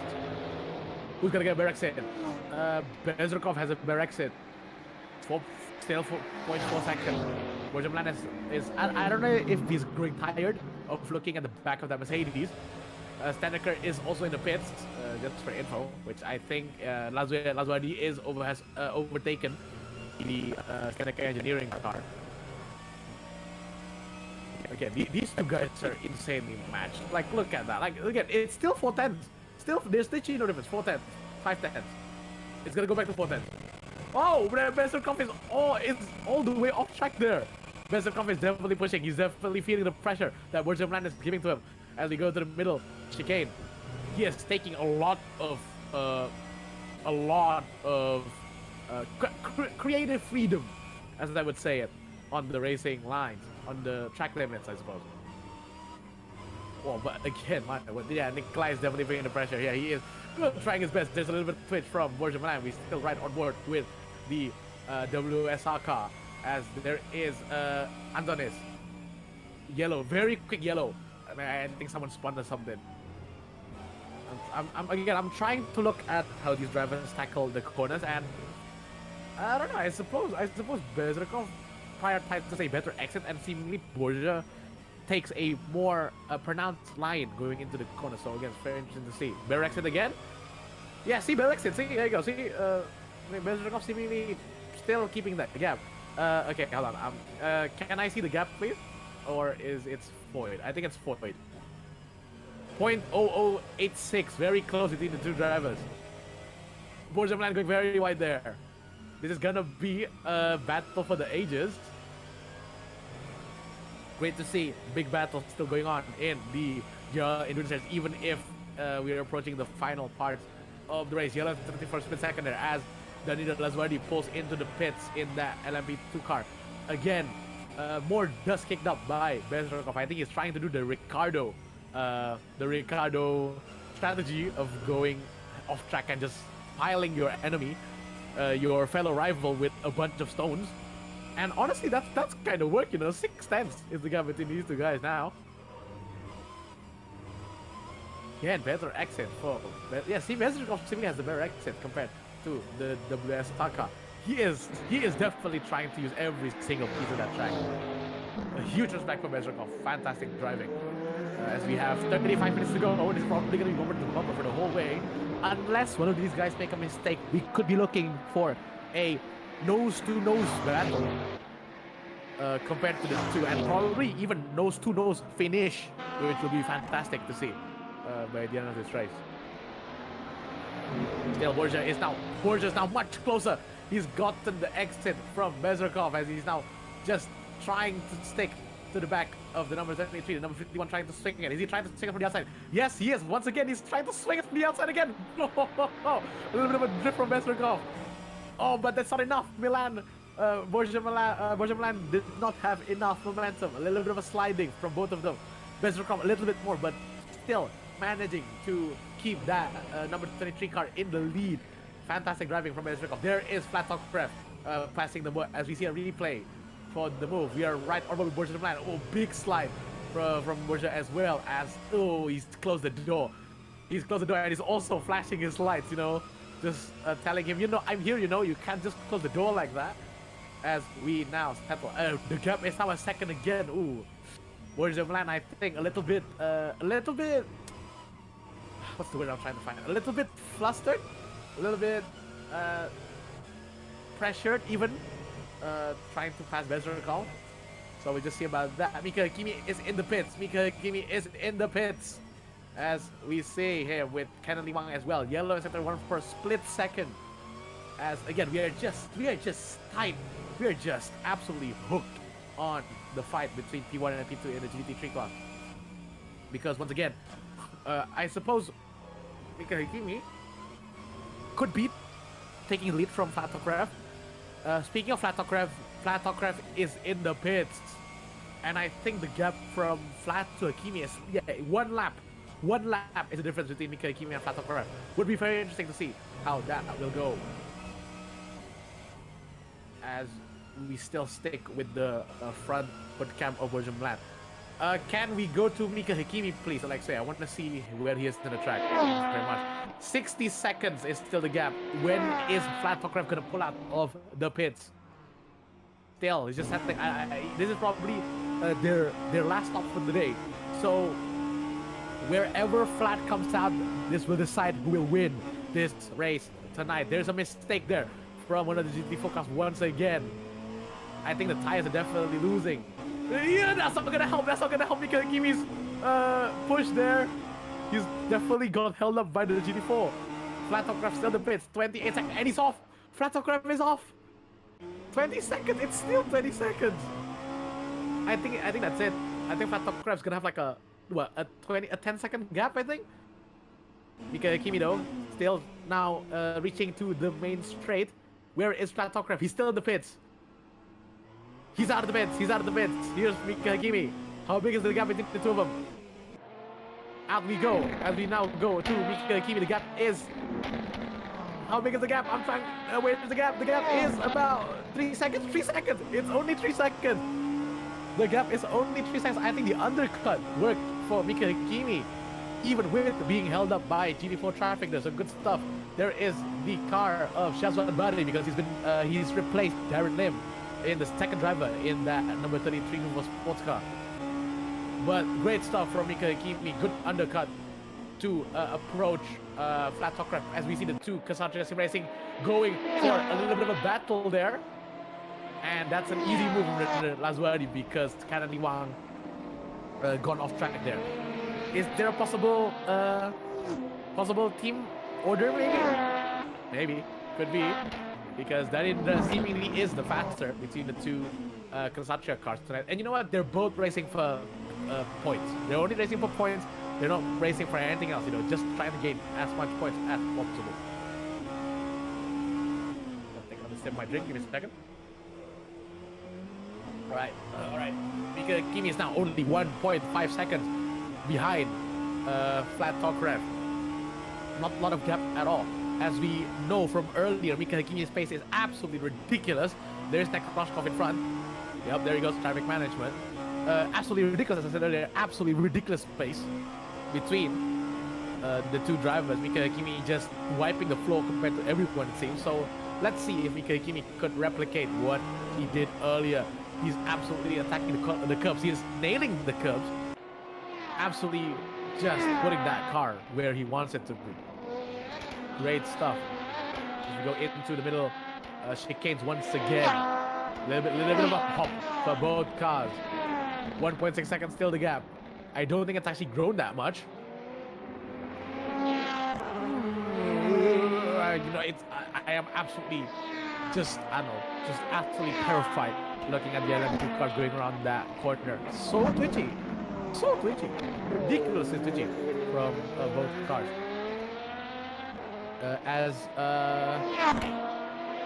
Hold on a minute. Give me a second. I'm trying to see again. Borjamlan is now under a second. Borjamlan is under a second from Bezerkov. Oh no, we're gonna have two different battles for P1 in this race. It's not good. Sadly. Oh, there's someone's wing. It's Bisma. It's Bang Bisma's wing. It's just strewed, laid down on the floor like a sleeping baby. Sadly, I don't know the way. I think he spun once again. I think the Kasachi Racing car is actually gonna get past. Yeah, thank you very much for the information. Like I say, he definitely damaged his car because that wing is not appearing anymore. It's just a straight spin for the BMW. He's gonna handle having. He's gonna have zero grip through to the finish line. So this will be very interesting. As I hear that Alex is gonna be putting a code 80. Yes. Okay, code 80 has been engaged. The first code 80 of tonight. So this is very interesting to see the development. Mika Hakimi is right behind Flat Top Craft. Let me just say that. Good stuff. Good stuff. Good stuff from Mika Hakimi to be able to push himself to be right behind Flat Top Craft. This is going to be a dash to the finish line. I think with the move that Mika Hakimi could do, he could easily seal the win in this race. We just have to see. It's not a matter of time when Mika Hakimi will attack Topcraft. It's a matter of it's a matter of how he will attack him. Let's just see. Some people are taking advantage. Yep. Anson Young is in the pits.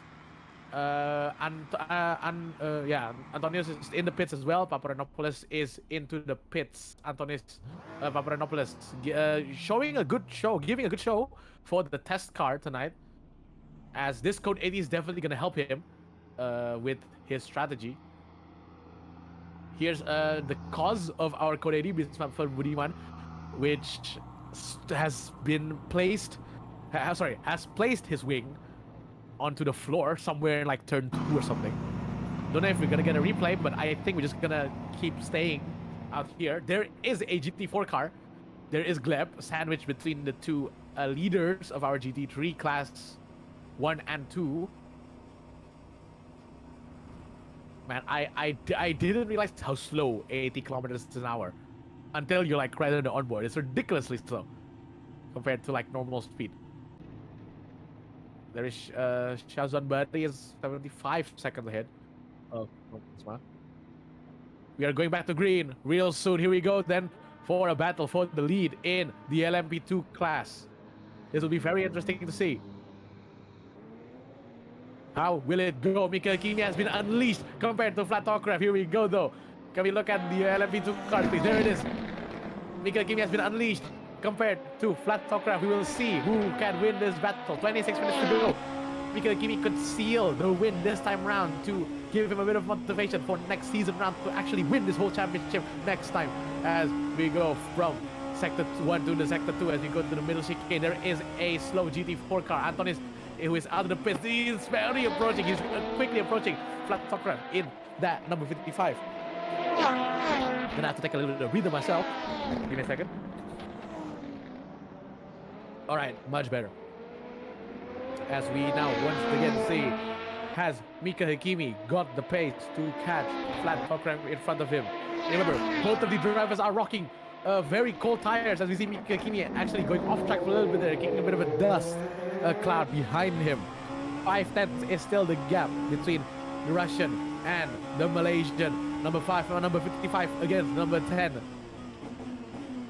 Bumper to bumper it seems. Oh no, I just realized something. Borjamlan is also only 5/10 behind Bezrakov, but I think we're gonna stay here because I think Mika has more pace compared to Fat, compared to Milan to Nikolai. Going out to the first corner. Ooh, Mika just taking a deeper line. Fantastic stuff from the Malaysian.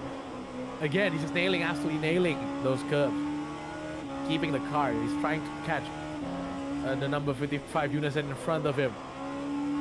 I'm looking at the steering inputs. You know, very little steering input, but it's just enough to get the car to rotate to his liking. Getting into the races again. Flat is taking a lot of track. A lot of track. He's definitely trying. He's definitely pushing, trying to get away from the Brabham Motorsport car. Oh, taking more curb. These two guys are taking so much risks right now. Insane stuff for the two drivers. Mika Hakimi is now right up the chuff of Flat Topcraft. Is there gonna be a dive somewhere? Not yet, Mika. Not yet. You're gonna have to wait for another lap. 310 still the gap. Oh, the gap in GT3 is also 310s. Oh no. Oh, it's so close. I don't know who to look. I don't know who to look. Yellow in Sector 2. Don't know if someone has spun it. Only 110 with the Borjamlan. Can we quickly just go to Borjamlan real quick? I want to see. There you go. Thank you very much. Borja having a deeper line there compared to Bezrakov. Oh, so wide there. So wide between the two Mercedes. Is Borjamlan. Can Borjamlan do it? Can Borjamlan take the win championship? There's a little bit of a crash there. Oh my word. Little bit of a nail-biting moment from Mika Hakimi. Someone stopped there. I think that's one of the Kasatria cars. Again, it's a shame I can't be on like 2 places at once because we have 2 we have 2 battles in the 2 classes for the win, overall win tonight. I'm probably gonna lose my voice, but near this is not good. 210 separating these 2 cars, bumper to bumper between Flat and Mika Kimi. Mika Kimi is so brave. Mika Kimi's lost it. Mika Kimi's lost it. Oh no, he got sandwiched with I think that's Gleb. Yeah, I think he got sandwiched with Gleb, and Mika Kimi's lost it under braking. Oh, that's a huge shame for the Brabham Motorsport car. We go right on board in the replay. Mika Kimi is very brave. He's trying to go to the middle, but oh, he's just managed to not kill anyone. Respect for Mika Kimi. My word, insane stuff there. As I don't know what happened with Borjaman because he's now 2.5 seconds. Has he spun? No way has he spun. No way has Borjaman spun. No way. Oh my goodness. Oh, the 2 title contenders. Contact. Big contact. Oh, this is going to be big drama. There's going to be big drama. Oh man. Both our 1-2 finishes. He's a little bit back. Oh, Borja Milan tried to dive, but it's not enough. Not enough of a gap to put him besides Bezrukov. So Borja Milan sadly has to go to the sand. Wow, that is big drama. This is big drama for both classes, for both Tokrav Kimi and also Bezrukov and Milan. There's Flat Tokrav behind us. He's just passed it. There's a quick yellow there. Oh, the race tonight is very, very exciting. 7 guys watching, I hope you're enjoying the race tonight because I'm going to lose my voice. I am going to lose my voice. I'm going to have to prepare like 3 stacks of peppermint to soothe my voice after this. My goodness, quite the action. Oh my word, man, Mika Kimi. Oh man, what a dive. He knows he doesn't have enough time. He knows he doesn't have a lot of time to catch up to Flat Top Craft. And he is absolutely pushing that LMV2 car. Here's a replay. Okay, we've just passed it, but what a dive bomb. What a dive bomb from Mika. And I mean, he's done it. He's nailed it. Crazy stuff. Insane stuff from Mika Kimi. That's a shame. Bang Bisman for Budiman having to DNF from tonight's race after losing his wing. Losing his wing. As a way to find. A shame. Hopefully you'll be with us in the following rounds and also in season 3. Good stuff though from Bang Bisman. Piloting that number 12 Kasapchia's sim racing team. Hopefully we'll see you next time round. Right, I'm gonna have to take a bit of a breather here. That was a lot of action condensed into a very small space. Again, I guess anything can happen when it comes to multi-class racing. There we go. When it comes to multi-class racing, great stuff, great stuff. As we try to see if Mika Kimi could catch Flat Tokrav. I think that move could seal Flat Tokrav to win for tonight, and that move that Milan did on Bezrukov could also seal the title to Bezrukov's favor. But we'll have to see. We'll just have to see. It will be very interesting to see how this will go. Mika Kimi now passing Alexander Nekroshkov there in the BMW. Mika Kimi has been absolutely stellar these past few rounds. It's a shame that the last round he disconnected, DNF'd. I don't know why, maybe for a crash? Maybe later I could talk to Mika himself. It's a shame that he has to DNF last time round. But we just have to see. Is this a replay? I guess it's a replay. I suppose it's a replay from the earlier. Oh, there's a mistake. There's a mistake from Bezrukov, which caused Milan to be absolutely right up the rear of the Mercedes. I want to see here. Okay. Ooh. I don't. Ooh. Is that weaving? I don't think it's weaving. I mean, it's going into the brakes. Okay. I'm gonna have to look at the replay a few times to make my decision. So, give me a second. I'm gonna look at the broadcast to make my own decision. Ooh. Okay. Okay. I'm gonna say it right now. I am not a steward. All right. I'm not a steward. But I don't know. I'm gonna have to look at this again. Ooh, is I you know what? Actually, this is an idea. I'm gonna give this idea to Alexei. If you know, obviously, I'm sure Alexei knows the sim racing stewards, the sim racing stewards Reddit. Yeah, just post that crash, just post that incident to sim racing steward, and I'm sure that's gonna like get top discussions. I'm sure. But yeah, looking at it from my point of view, I think it's a racing incident. You know, I think Milan is staying on one side, and then like I guess it's a little bit to Bezrukov's fault because he did move just before the braking zone. It's not exactly moving on the braking, but it is a move. It is a move, and I guess Milan didn't catch it in time. He didn't catch the move in time, and sadly he has to go straight to the sandpit and lose a little bit of time compared to Bezrukov. But you know, 17 minutes. There's still 17 minutes to go before the end of this race. So we just have to see if Borja Milan or Mika Hakimi could also catch the P1 in each of their respective classes. There is our Telegram, Grand Racing League. If you're interested, you can join us in the Telegram as well, besides our Discord. There's our class leaders. As I said earlier, LMP2 Flat Top Ref leads the race for tonight as a result of that mistake that Mika Hakimi did trying to go between the two cars of Topcraft and also the GT4 car of Gleb earlier in the race. In the GT3 class, of course, Nikolai Bezrukov is still leading to Borja Milan. Oh, look at that. Borja Milan is only 0.056 faster. Absolutely nothing. Just, I think there's one of the Kasatka cars once again spun around. Another such a shame for one of the Kasatka cars to once again spin around. 16 minutes to go. This is a very interesting battle that we are seeing tonight. I will also give a quick shout out to Gleb because he is now currently leading the GT4 class. Good stuff in front of Antonis Paparinopoulos and also Koke Seldran in the GT4 Supras. Okay, I am definitely going to lose my voice. This is not good. I'm 100% going to lose my voice. I'm probably gonna have to buy some cough medicine after this. So hopefully I'll be fine. Mika Hakimi is actually, the gap between Mika Hakimi and Tokrav has actually grown. So I don't know. We'll just have to see. Can Mika Hakimi use his space? 15 minutes, yes. He has 15 minutes to catch two flag in front of him. There is a penalty for Danilo Laswardi. What is it for, Alexei? Track cuts, thank you very much. We've discussed this actually earlier.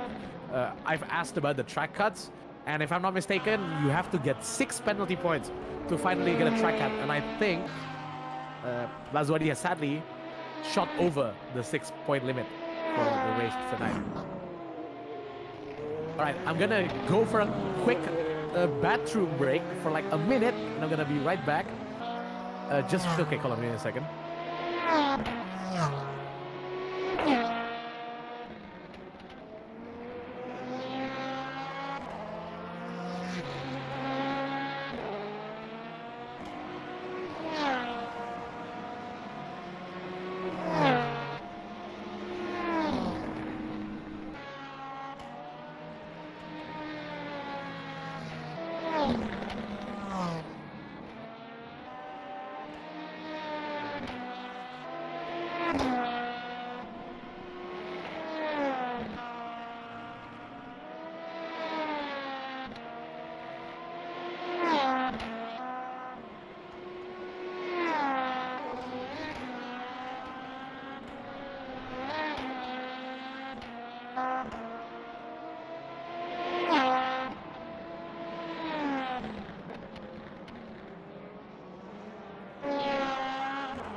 Alright, back for my quick bathroom break.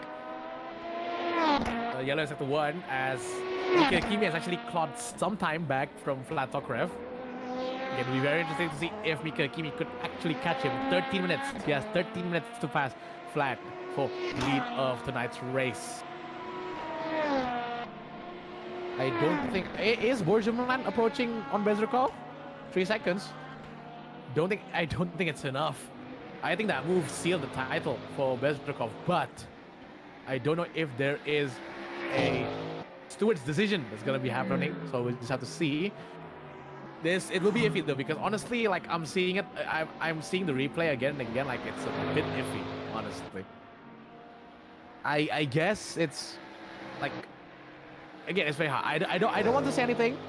I don't want it to be like in one side of each other. So you know what? I'm actually not gonna say anymore. I'm just gonna be neutral. We just have to see to the stewards. But for now, Nikolai Bezrukov is leading this championship and also will win this race as well. Yellow sector 1 there real quick as we ride on board with Miguel. He's just here for the fun of it, I suppose, with the other WSR car being in front of him. Still 3 seconds between Borja and Nikolai. What's the gap? Half a second faster? I don't think that's enough. That's not enough, you know. So if a lap around this track is about 130, right? I'm gonna have to do math. 130, 3 minutes. Let's say Borjumlan has half a second gain on Nikolai. So that's 3 minutes, 2 laps. 2 laps gonna take 3 minutes. 3 minutes, 3 minutes, 3 minutes. That's 6 laps. Theoretically, if Borjumlan could keep the space, he could catch Nikolai on the literal final lap, I think, like the second or like the final lap. The final 2 laps, like the final lap. This could go down by the wire. This could go down to the wire for the championship for tonight. Someone's gone off track there for a little bit, and I think it's Bezrukov. I think Bezrukov is definitely trying to push. 2.8 seconds, 2.5 seconds.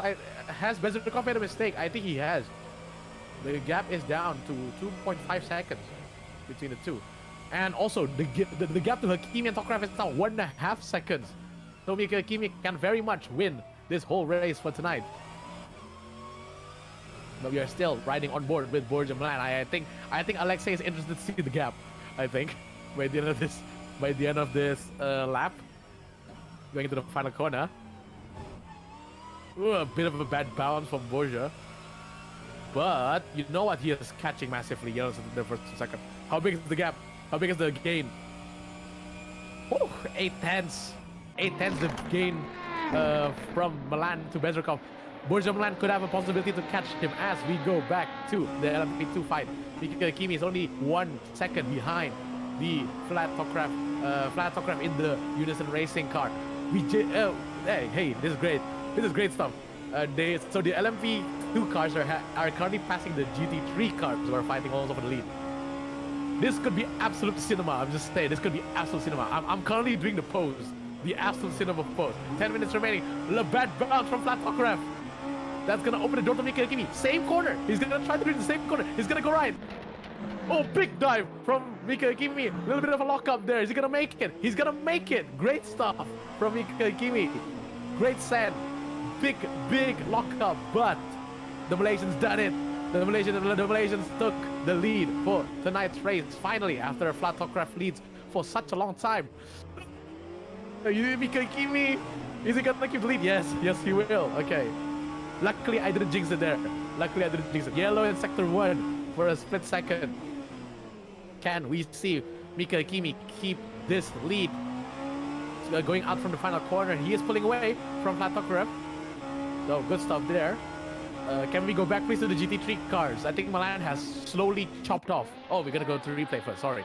Replay of the dive bomb that Flat did. It's not exactly a dive bomb, apologies, but still. Big lockup from the Brabham car. And he's done it. Great stuff from Mika Hakimi. Flat Tokrev, obviously, again, he is in absolutely no need to defend that because, well, he's going to win the championship. But still, good effort, great effort there from Flat Tokrev to keep his P1. But Mika Hakimi proved too much for him to handle. We go back to the fight for GT3. This is it. This is the championship battle. This could go down to the wire. I'm pretty sure either driver would love to win the championship. Alexei, if I may ask, who won in season 1 for the GT3 cars? Do you remember?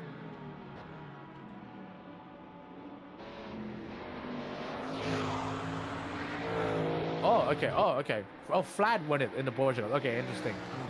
So Vlad, who is currently in the LMP2 class, is who's gonna win this championship as well, is moving up a bit. So I suppose he's given a chance for Bezrukov and Milan to fight it out in the GT3 class. 1.4 seconds.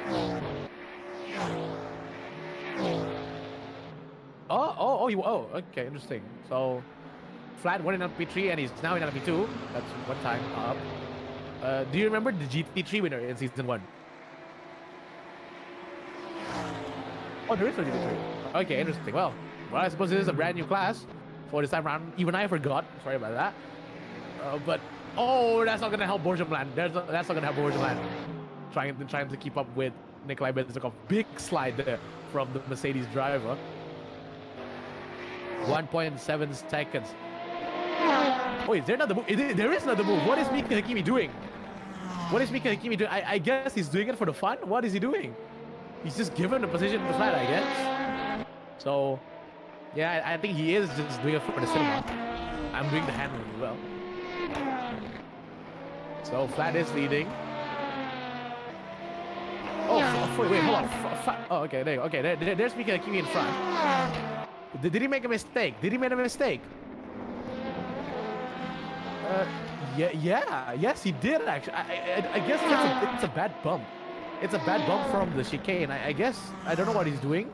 I'm gonna have to ask him after this if there is an interview. So we'll have to see. But that means Flat Top Craft is leading this race once again. There is okay. Well, there's one Kasatka going off track.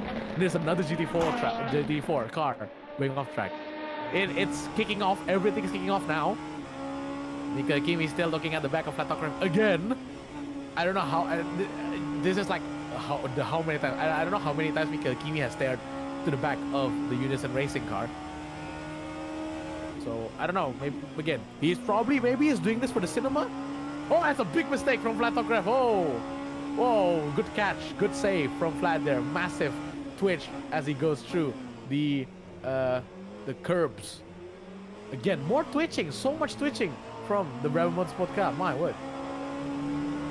Will Mika Hakimi make it a 3-win season for this time round? Going into the breaking point, he's gonna send it. He's gonna send it. That's a touch. He's touched it. He's touched Flat.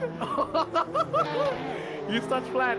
Respect to Mika for waiting, but that is a daring dive. That is a daring dive from Mika. Again, respect to Mika for waiting for Flat, but again, is he feeling the pressure? Maybe he's feeling the pressure. My word, that is a bit of a forced dive. Reminds me of the move I did yesterday in my own league, but you know what? In times of crisis, I suppose it's like, oh, we need to back up a little bit once again. Yeah, Mika basically tried to send it and then completely locked up. Just completely locked up. Here we go. Here's the replay of the incident. We're going down into the hard 90-degree braking point. Yeah, Mika just tried to send it and yeah, I don't know what was he doing. Honestly. Don't know what Mika was trying to do there. But yeah, that means that Flat is still leading. He has about 5 minutes to defend from Mika. I think Mika's gonna send it here. Yes, he is sending it here. Once again, the lock-up side by side still though. Great respect, great gap for the two drivers. But Mika Hakimi's done it. Mika Hakimi's done the move. Great move once again for the Malaysian. This whole race has basically been me saying great move from Mika Hakimi, because I mean, these two guys are inseparable. Another massive twitch from Mika Hakimi. Wow. All right. Mika Hakimi is just staying in the middle. He's very deep. Okay, he's locked up completely. Mika Hakimi's locked up and he's lost it again. Mika Hakimi's lost the lead once again. And I don't think that's it. And I think that's it. 2.5 seconds is the gap from Flat Top Craft to Mika Hakimi now. I think that's it. I think the mistake that Mika did basically is going to seal the win for Flat Top Craft. Here's the replay as we see once again. Yeah, just locked up, just massive lock up from Mika, and he sadly has to eat some sand as he tries to get out of the sand trap. Wow, okay, everything is kicking off. This race has been possibly the best race I've seen in GRL so far, as I think Milan got held up. Yeah, I think Milan got held up. 2 seconds is the gap now. He only has 3 minutes. I don't think it's enough time. But you know, I just realized the GT4 cars are also so close. Oh my word, there's literally battles everywhere. 2 seconds is the gap between the LMP2 cars. 2 seconds is the gap between the GT cars. 0.5 seconds is the gap between Gleb and Antonis. Gleb goes very wide. Antonis trying to sneak on the inside. He's trying to get the slipstream from the Alphabet Racing cars. He's gonna try to send it here. Yes, he will. Antonis trying to get to the inside. Oh, good move from the test car, from the 00 test car from Gleb. Great move, great stuff. And he finally, Antonis gets the win, gets the lead once again in the LMP, sorry, not the LMP, the GT4 class, in the very dying moments of this race. So, great stuff, my guy, great stuff. Gleb put a good fight to it, but then Antonis, I don't know where did he came from, but he's taken the win. He's taken the win now, so good stuff from Antonis Paparinopoulos. Fantastic stuff, as I think by that last move in the GT4 class, I think that's it, you know. Is that it? I think we have about 2 laps. Yeah, I think we got 2 laps to go to the end of this race. 7/10 faster is Mika Hakimi. Mika Hakimi could do one more send, one last send to settle the win for tonight. Oh, more twitching from the number 10 car.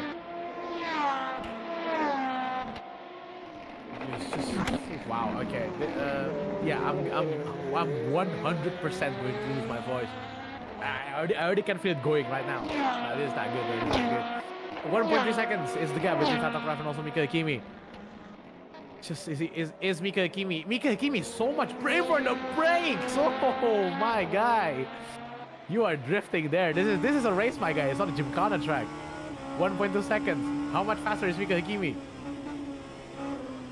0.4 seconds, it's not enough, you know? 0.4 seconds not enough. 0.4 seconds not enough. I think Flat also realized that this is it. This is his time to win the race. He's now pulled the under 120 lap time. So good stuff. Under 1 minute 20 seconds for Flat Tokrav in that number 55 car. More sliding action, more power sliding from Mika Hakimi. Mika Hakimi's flashing the GT4 car in front of him. Yep. He's done it. He's moved out. Oh my word. Stop that. Please stop that. You guys are gonna give me a heart attack, bro. I swear. You guys are gonna give me a heart attack. Alright. I think this is the last lap maybe. Oh, Mika Hakimi. You are twitching like a madman, my word. Jeez. Alright, time's run out. Is that a mistake from Flag? It is a mistake from Flag. Well, this is it. This is the final lap. I don't think it's enough for Flat Top Craft. I don't think it's enough. I think it's enough for Flat Top Craft to get the win from Mika Hakimi. Is it enough? It is enough. Flat Top Craft rounds out. He's gonna face towards the checkered flag. He's gonna win.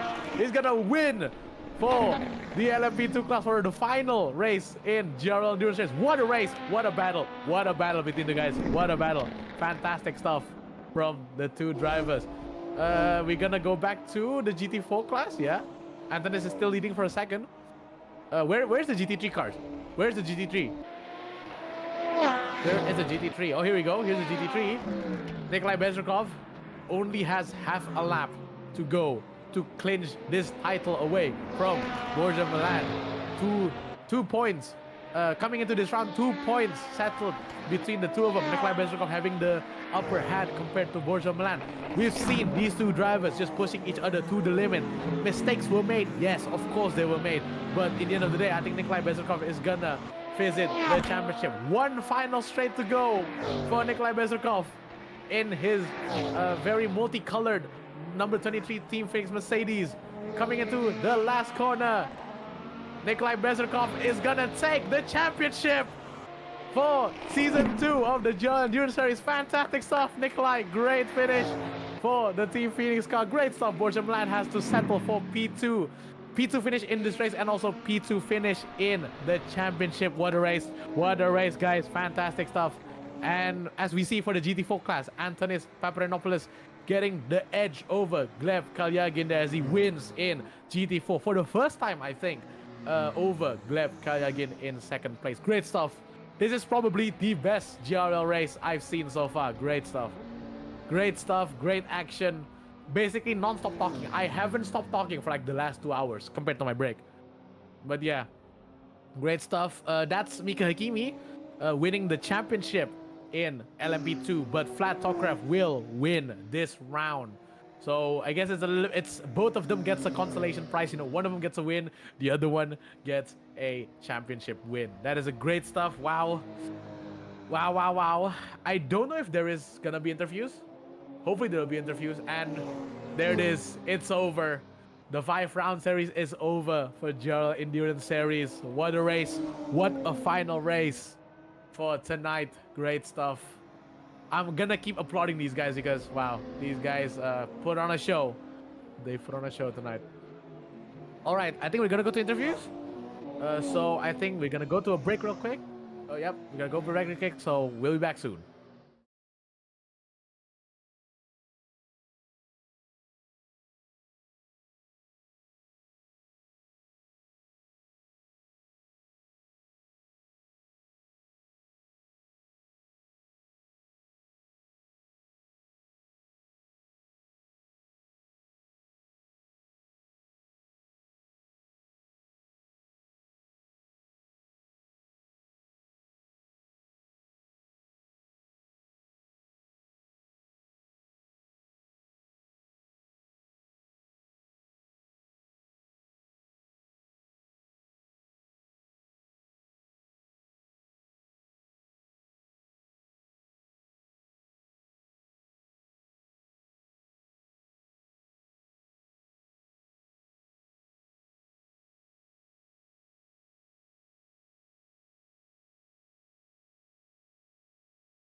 All right, we're back again for the interviews. Obviously, because of a certain large racing event, I don't think everyone's gonna be here for the interview because we only have Nikolai here. But I think it's enough. I think first of all, Nikolai, congratulations for winning the championship. How was that race? That race was very intense because you were basically getting chased by Milan the whole way. How was the race? Oh, thank you. The race was tough, and at the beginning, I knew that this will be a one-stop race, and I Mhm. hoped that Borja Milan will have two, but he also had one pit. I somehow uh, outed my pit in front of him because it was not very good qual, and I think there was a chance for the pole, but I couldn't make it. And when I overtook him on start, but when he reached position, so he entered the pit first, and although I also refueled for the full tank, he somehow was behind me after that, but really good pace. And also I damaged my suspension in some incident with GT4 car when I Oh, okay. tried to lap some GT4 and missed the corner a little bit, and I just couldn't control my car well.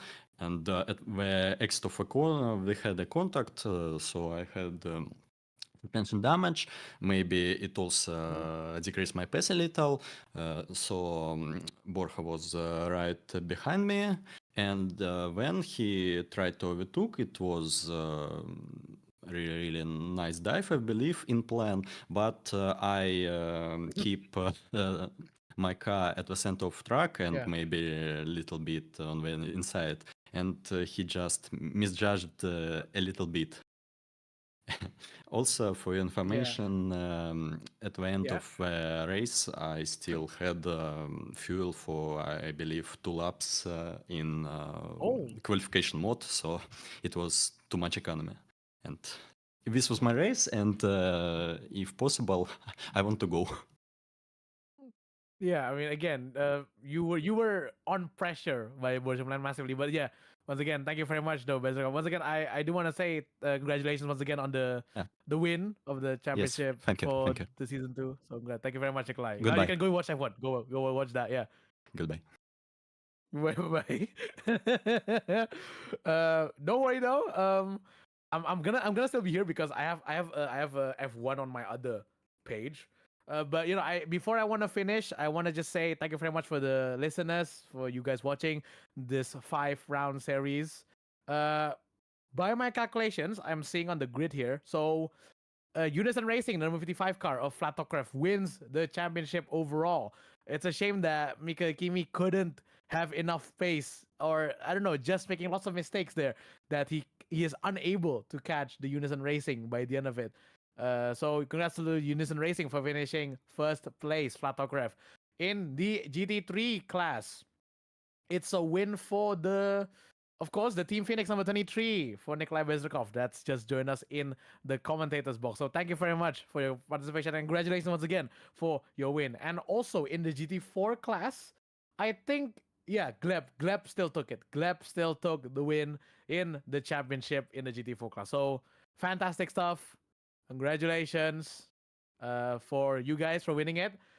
Uh, I'm gonna have a few words though, while I'm also seeing the F1 race that's just kicked off right now.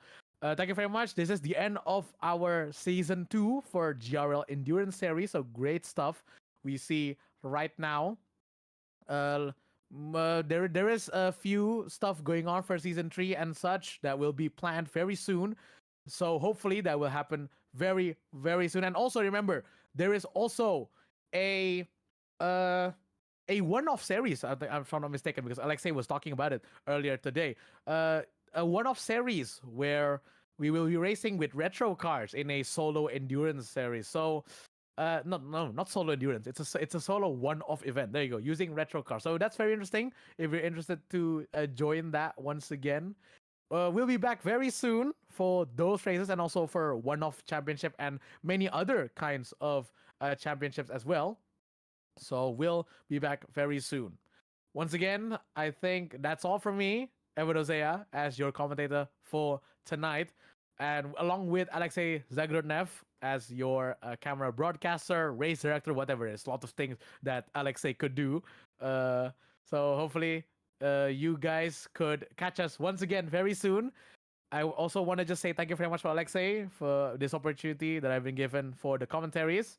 And hopefully I could do this much more very soon. But until then, I've been Evan Ozea, Alexis Zagrodnev also. We'll see you very, very soon for the next round of Season 3 of Endurance and also many, many other championship and one-off events. Good night, and we'll see you very soon.